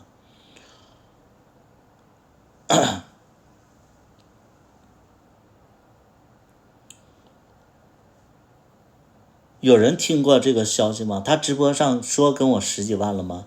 有谁知道这个事儿？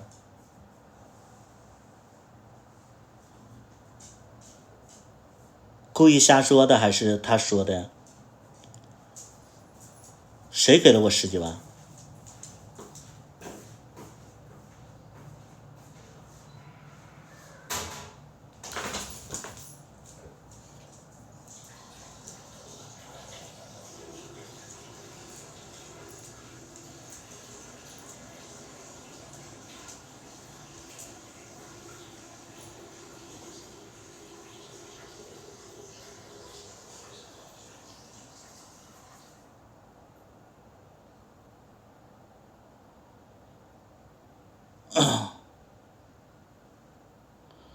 ？10几万是哪儿出来的呀？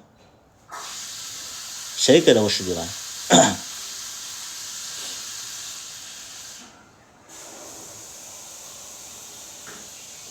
来，你过来，来，你过来。你直播说给我10几万了？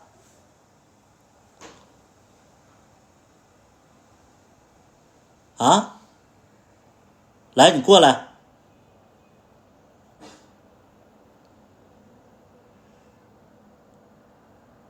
谁给我10几万？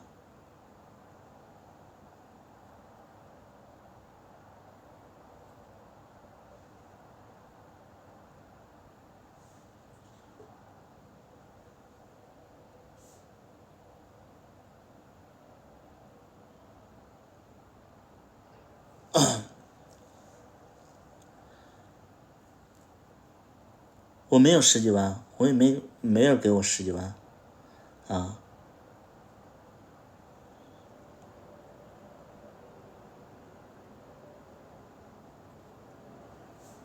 就算是他给了我十几万，我觉得大家要知道一点啊，这个车就是我出的钱啊，他给我十几万，我觉得正常，但是他没给我啊。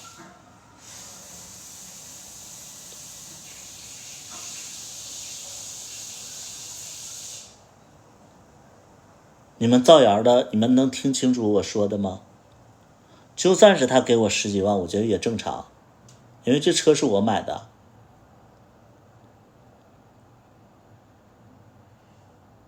他卖完车给我十几万，我觉得这正常，但是我没收到这个钱啊，他没给我这十几万。车在谁的名下？在他的名下。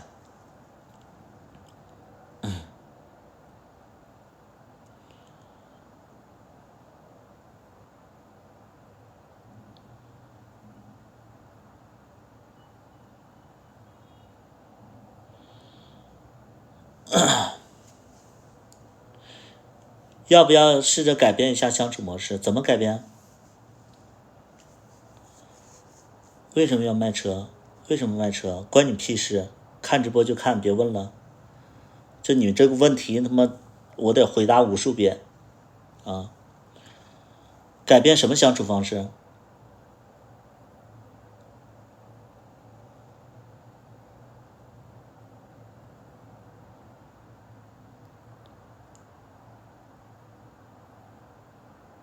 怎么改变相处方式？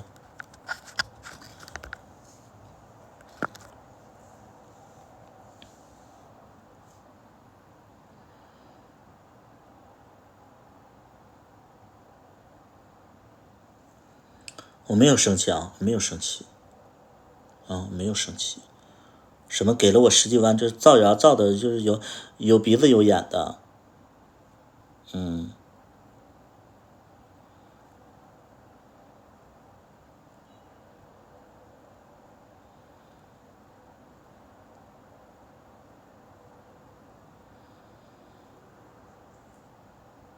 给了我十几万，天！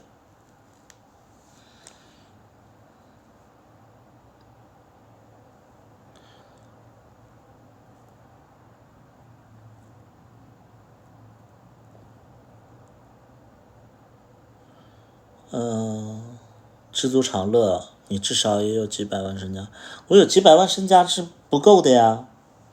就是你们说这些话吧，就是那个萌萌爱做梦，萌萌爱做梦。我不知道你到底你是在几线城市？你在一线城市几百万算个屁呀！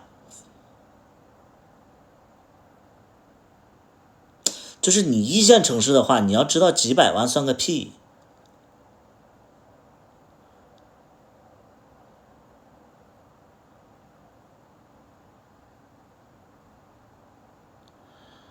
因为一线城市你随便一个房子都几百万，你算个屁。你几百万你就是满足了，我就觉得知足常乐。你没有家人要养吗？你没有父母要养吗？我就很好奇，你父母不用你管吗？父母生病了，你一分钱掏不出来，能行吗？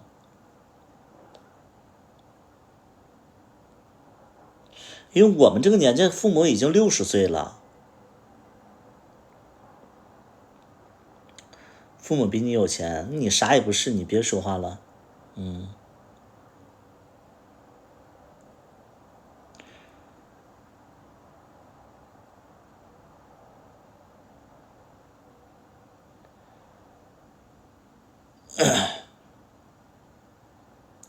再说小大夫要哭了，哭了行啊，因为我为什么就是直播上跟他去沟通这些事儿？因为他私底下跟他沟通不了，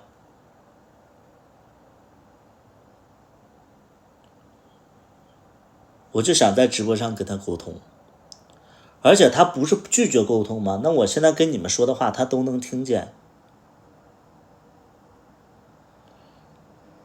这就是变相的，我把我表达的都表达了，要不然私底下你跟他沟通不了，他跟你就是说那个胡搅蛮缠，你跟他沟通不了，就直播上说，他不要面子吗？那咱们就面子就家丑不可外扬，我觉得这不是家丑，你们觉得这是家丑，我觉得这不是家丑，年轻的小孩都有这个问题啊，这不是家丑，所有的小孩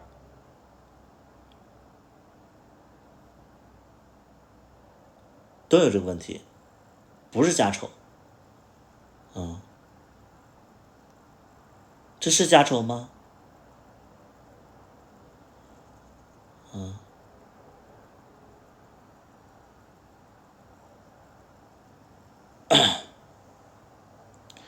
那个叫Niki 的，你死一死好吗？那个叫 Niki 的，你家里你父母比你有钱，但是你要小心点，你父母可能比你老了啊，你死一死，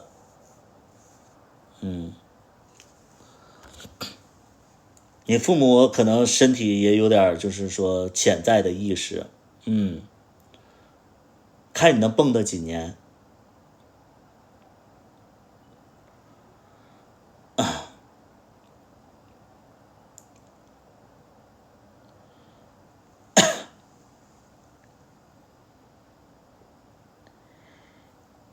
没怎么，没怎么。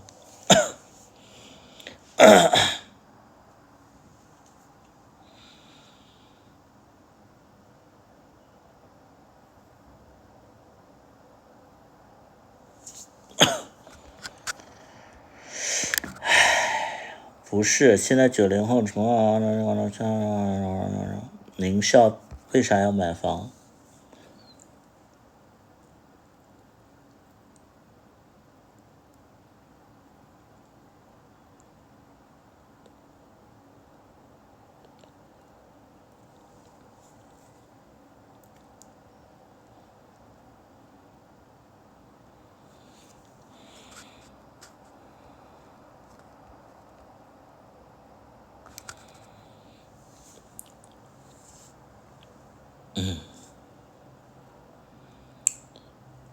你可以不买房啊，你可以不买房，但是我觉得说，我觉得小大夫就特别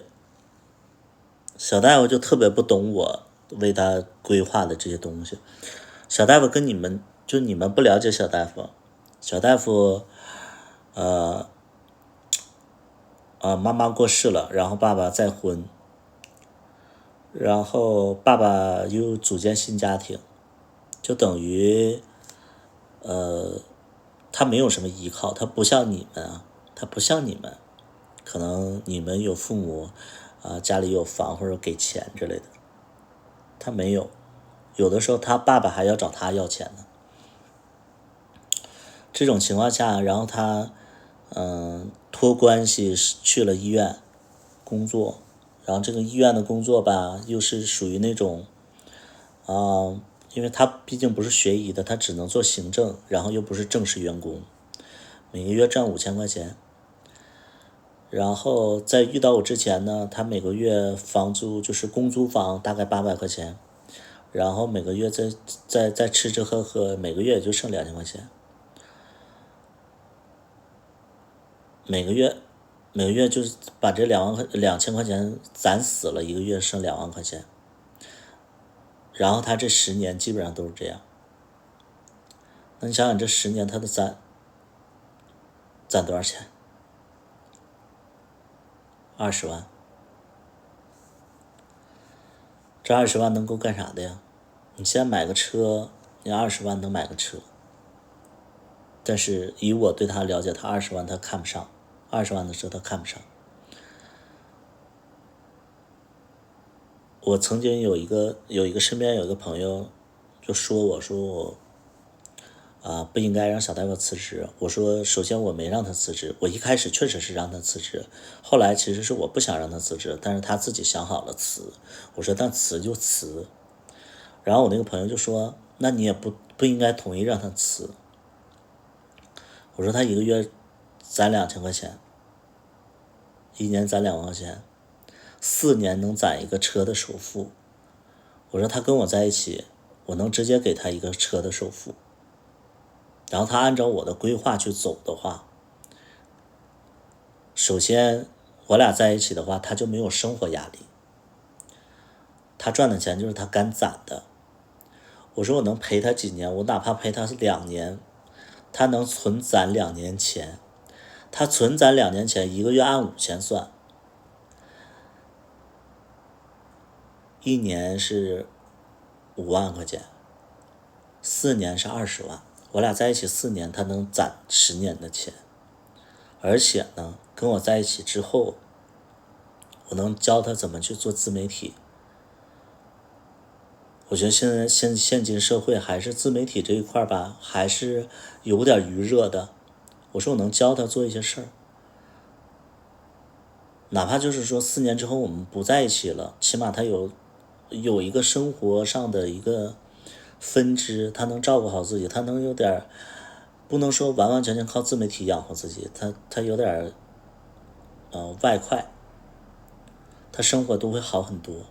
而且这4年左右，咱们就奔寻思，4年左右我肯定会给他买一些东西，买这些东西我分手我也不能要，对吧？我怎么可能要呢？我其实做过最坏的打算，这段时间把我气的，我就说跟他分手，然后我就不管他了，我让他自生自灭，大不了我那个就是说那个手里他还有20万，我就这么想的。然后我后来想想，我说把人工作辞，让人那个就跟你在一起，然后工作辞了，是不是有点残忍？后来我仔细一想，他一个月他就攒2000块钱，这手里这个钱能够他生活，就是工作好几年攒下的钱。我说也不狠，我说也这么想也不狠，我真的不，我真的就是有点生气了。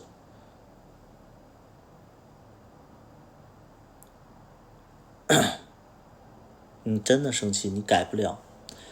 我就觉得沟通不了，改变不了。我还想，我不知道该怎么做。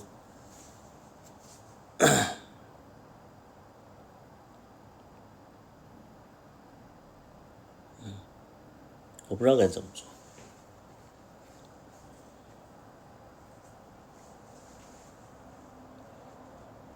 我不知道现在有多少年轻人在做自己想做的事儿。我不知道现在有多少年轻人在做自己想做的事儿、喜欢的事儿。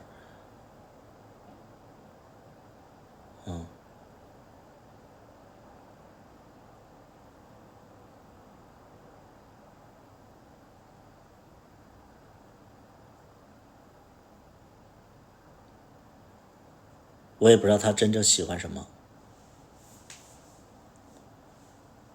我现在唯独我就是说我着急，我就是着急。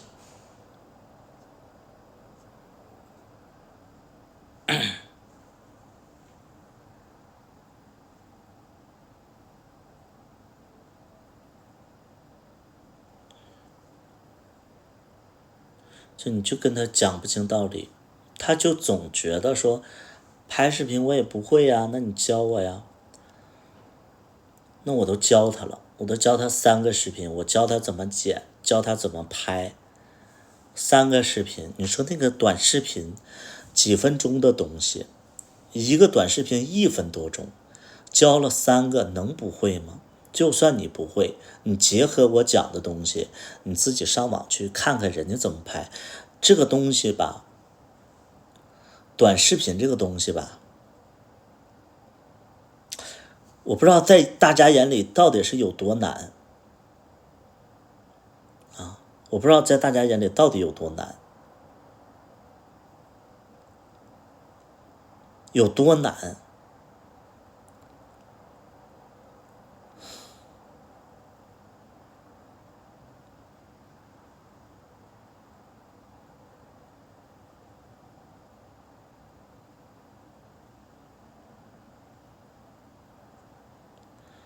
我觉得一个主内，这个是我也说，我说那你不想做，那你就主内，照顾照顾狗，收拾收拾屋子，跟我妈妈种种菜。就是我这是前一段时间我就不让他拍了，我说那你不想拍就不拍嘛，那你主内也行。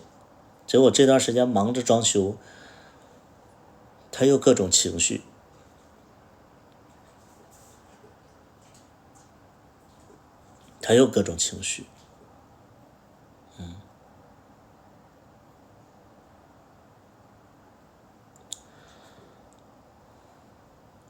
你觉得你喜欢他什么？我们已经在一起快2年了，你问说喜欢什么，有那么重要吗？喜欢什么是在初期的时候你去考虑的东西。都在一起2年了，你问我喜欢他什么，是不是问晚了一点？而且2年了，你问这个喜欢什么，不太恰当。让他一起规划装修，他连视频他都不看，他基本上他都不懂，他怎么跟我做呀？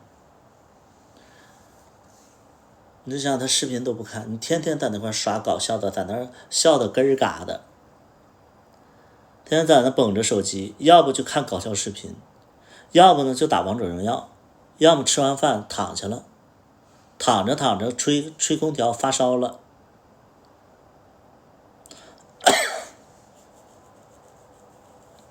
现在就这样。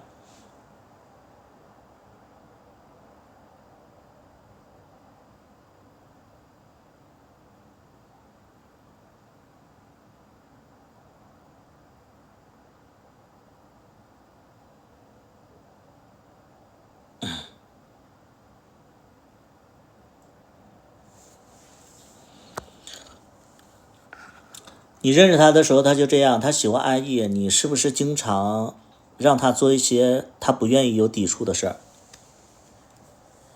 就是我再恳请一下，就是说直播间里刚进来的小伙子们，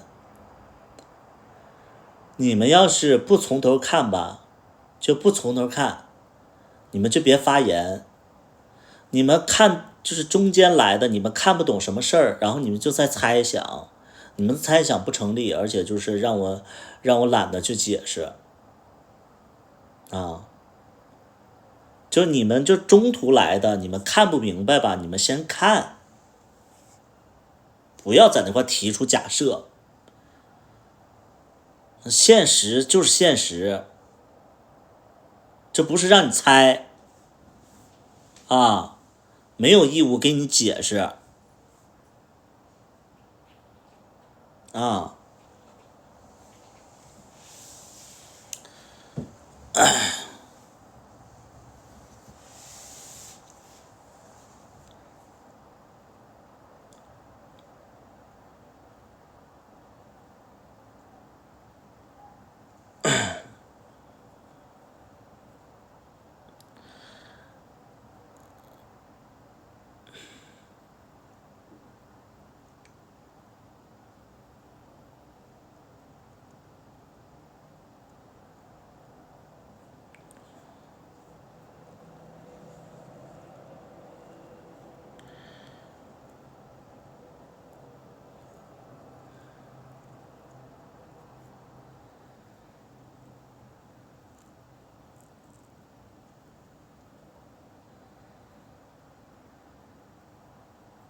行了，3点多了，大家睡吧，这顿饭也没吃上。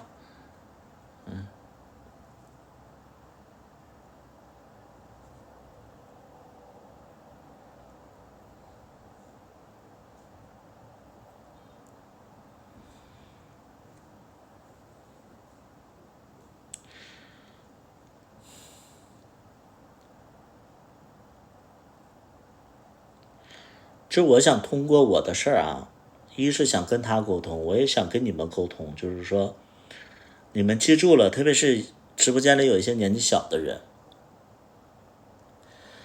就是直播间里有一些年纪小的人，我不光是在跟小大夫在沟通，我其实也是变相的跟你们在沟通。就你们要知道一点，年纪大的人吧，有年纪大的人的规划。如果说你会觉得你对象在 PUA 你，你要分析一点，他这个 PUA 对他自己有没有好处？如果他对你有好处的 PUA 你的话，可能他是为你好，他给你施加压力也是为你好，因为没有人会愿意管这些破事儿。你爱上进不上进，谈恋爱的时候你爱上进不上进，但俩人在一起生活了，他给你一点压力，给你 PUA 你，正常的。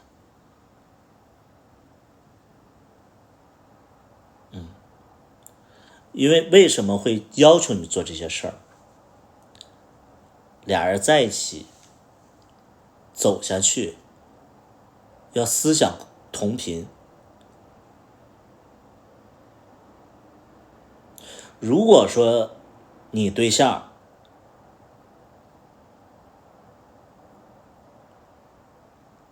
就我觉得你们应该能分得清，如果你对象在努力的，就是改变生活，我觉得你可能不理解，但是你不要觉得他在 PUA 你。第二点，我也跟小大夫说过一句话，我说如果说我对你不好的情况下，是我自己过得很好，然后我我自己很逍遥，我自己在外边花钱，我自己吃的很好，然后我不给你钱，这叫我对你不好。我跟小大夫说，我说现在是我对自己非常不好，我自己就是省吃俭用，我这么长时间我没买过一件衣服，我说都在节省。我说你这个你要区分开，就如果说我对自己很好，对你不好，那是我 PUA 你，那是我坏，那是我不爱你。那现阶段就是说，两个人都在节省，所以你们分得清楚就好。对，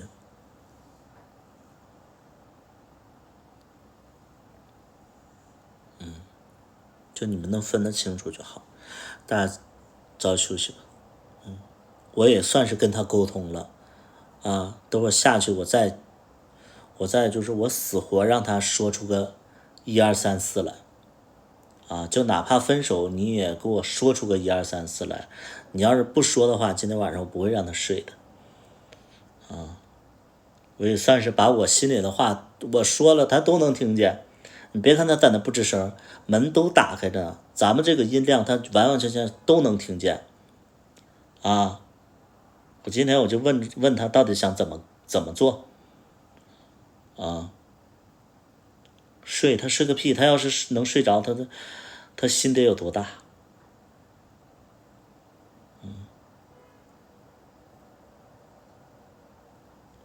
好重的爹味儿。有很多人不喜欢爹味儿的男朋友，我说实在的，就你这样没啥出息的儿子，你亲爹也不想要你。这真心话，就是如果说你觉得你男朋友爹味儿比较重，你自己没出息，你亲爹都不愿意管你，真的啊！你男朋友能管你，你亲爹都不管你啊，都觉得丢人。对，所以你们千万别嘲笑什么爹味儿比较重啊，就是你可能自己不知道自己几斤几两，人家愿意管你，他妈你自己烧高香吧。还怪别人爹味儿比较重。你要是啥都比你对象强的话，人家管你，他妈的，你愿意死不死的？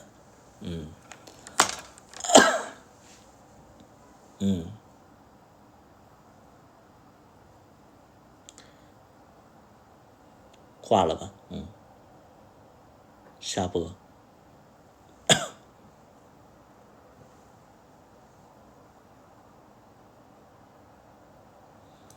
还不自知，爹味儿更重了。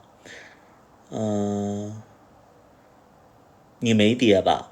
你应该是没爹，你可能羡慕啊。这个人可能没爹，他向往，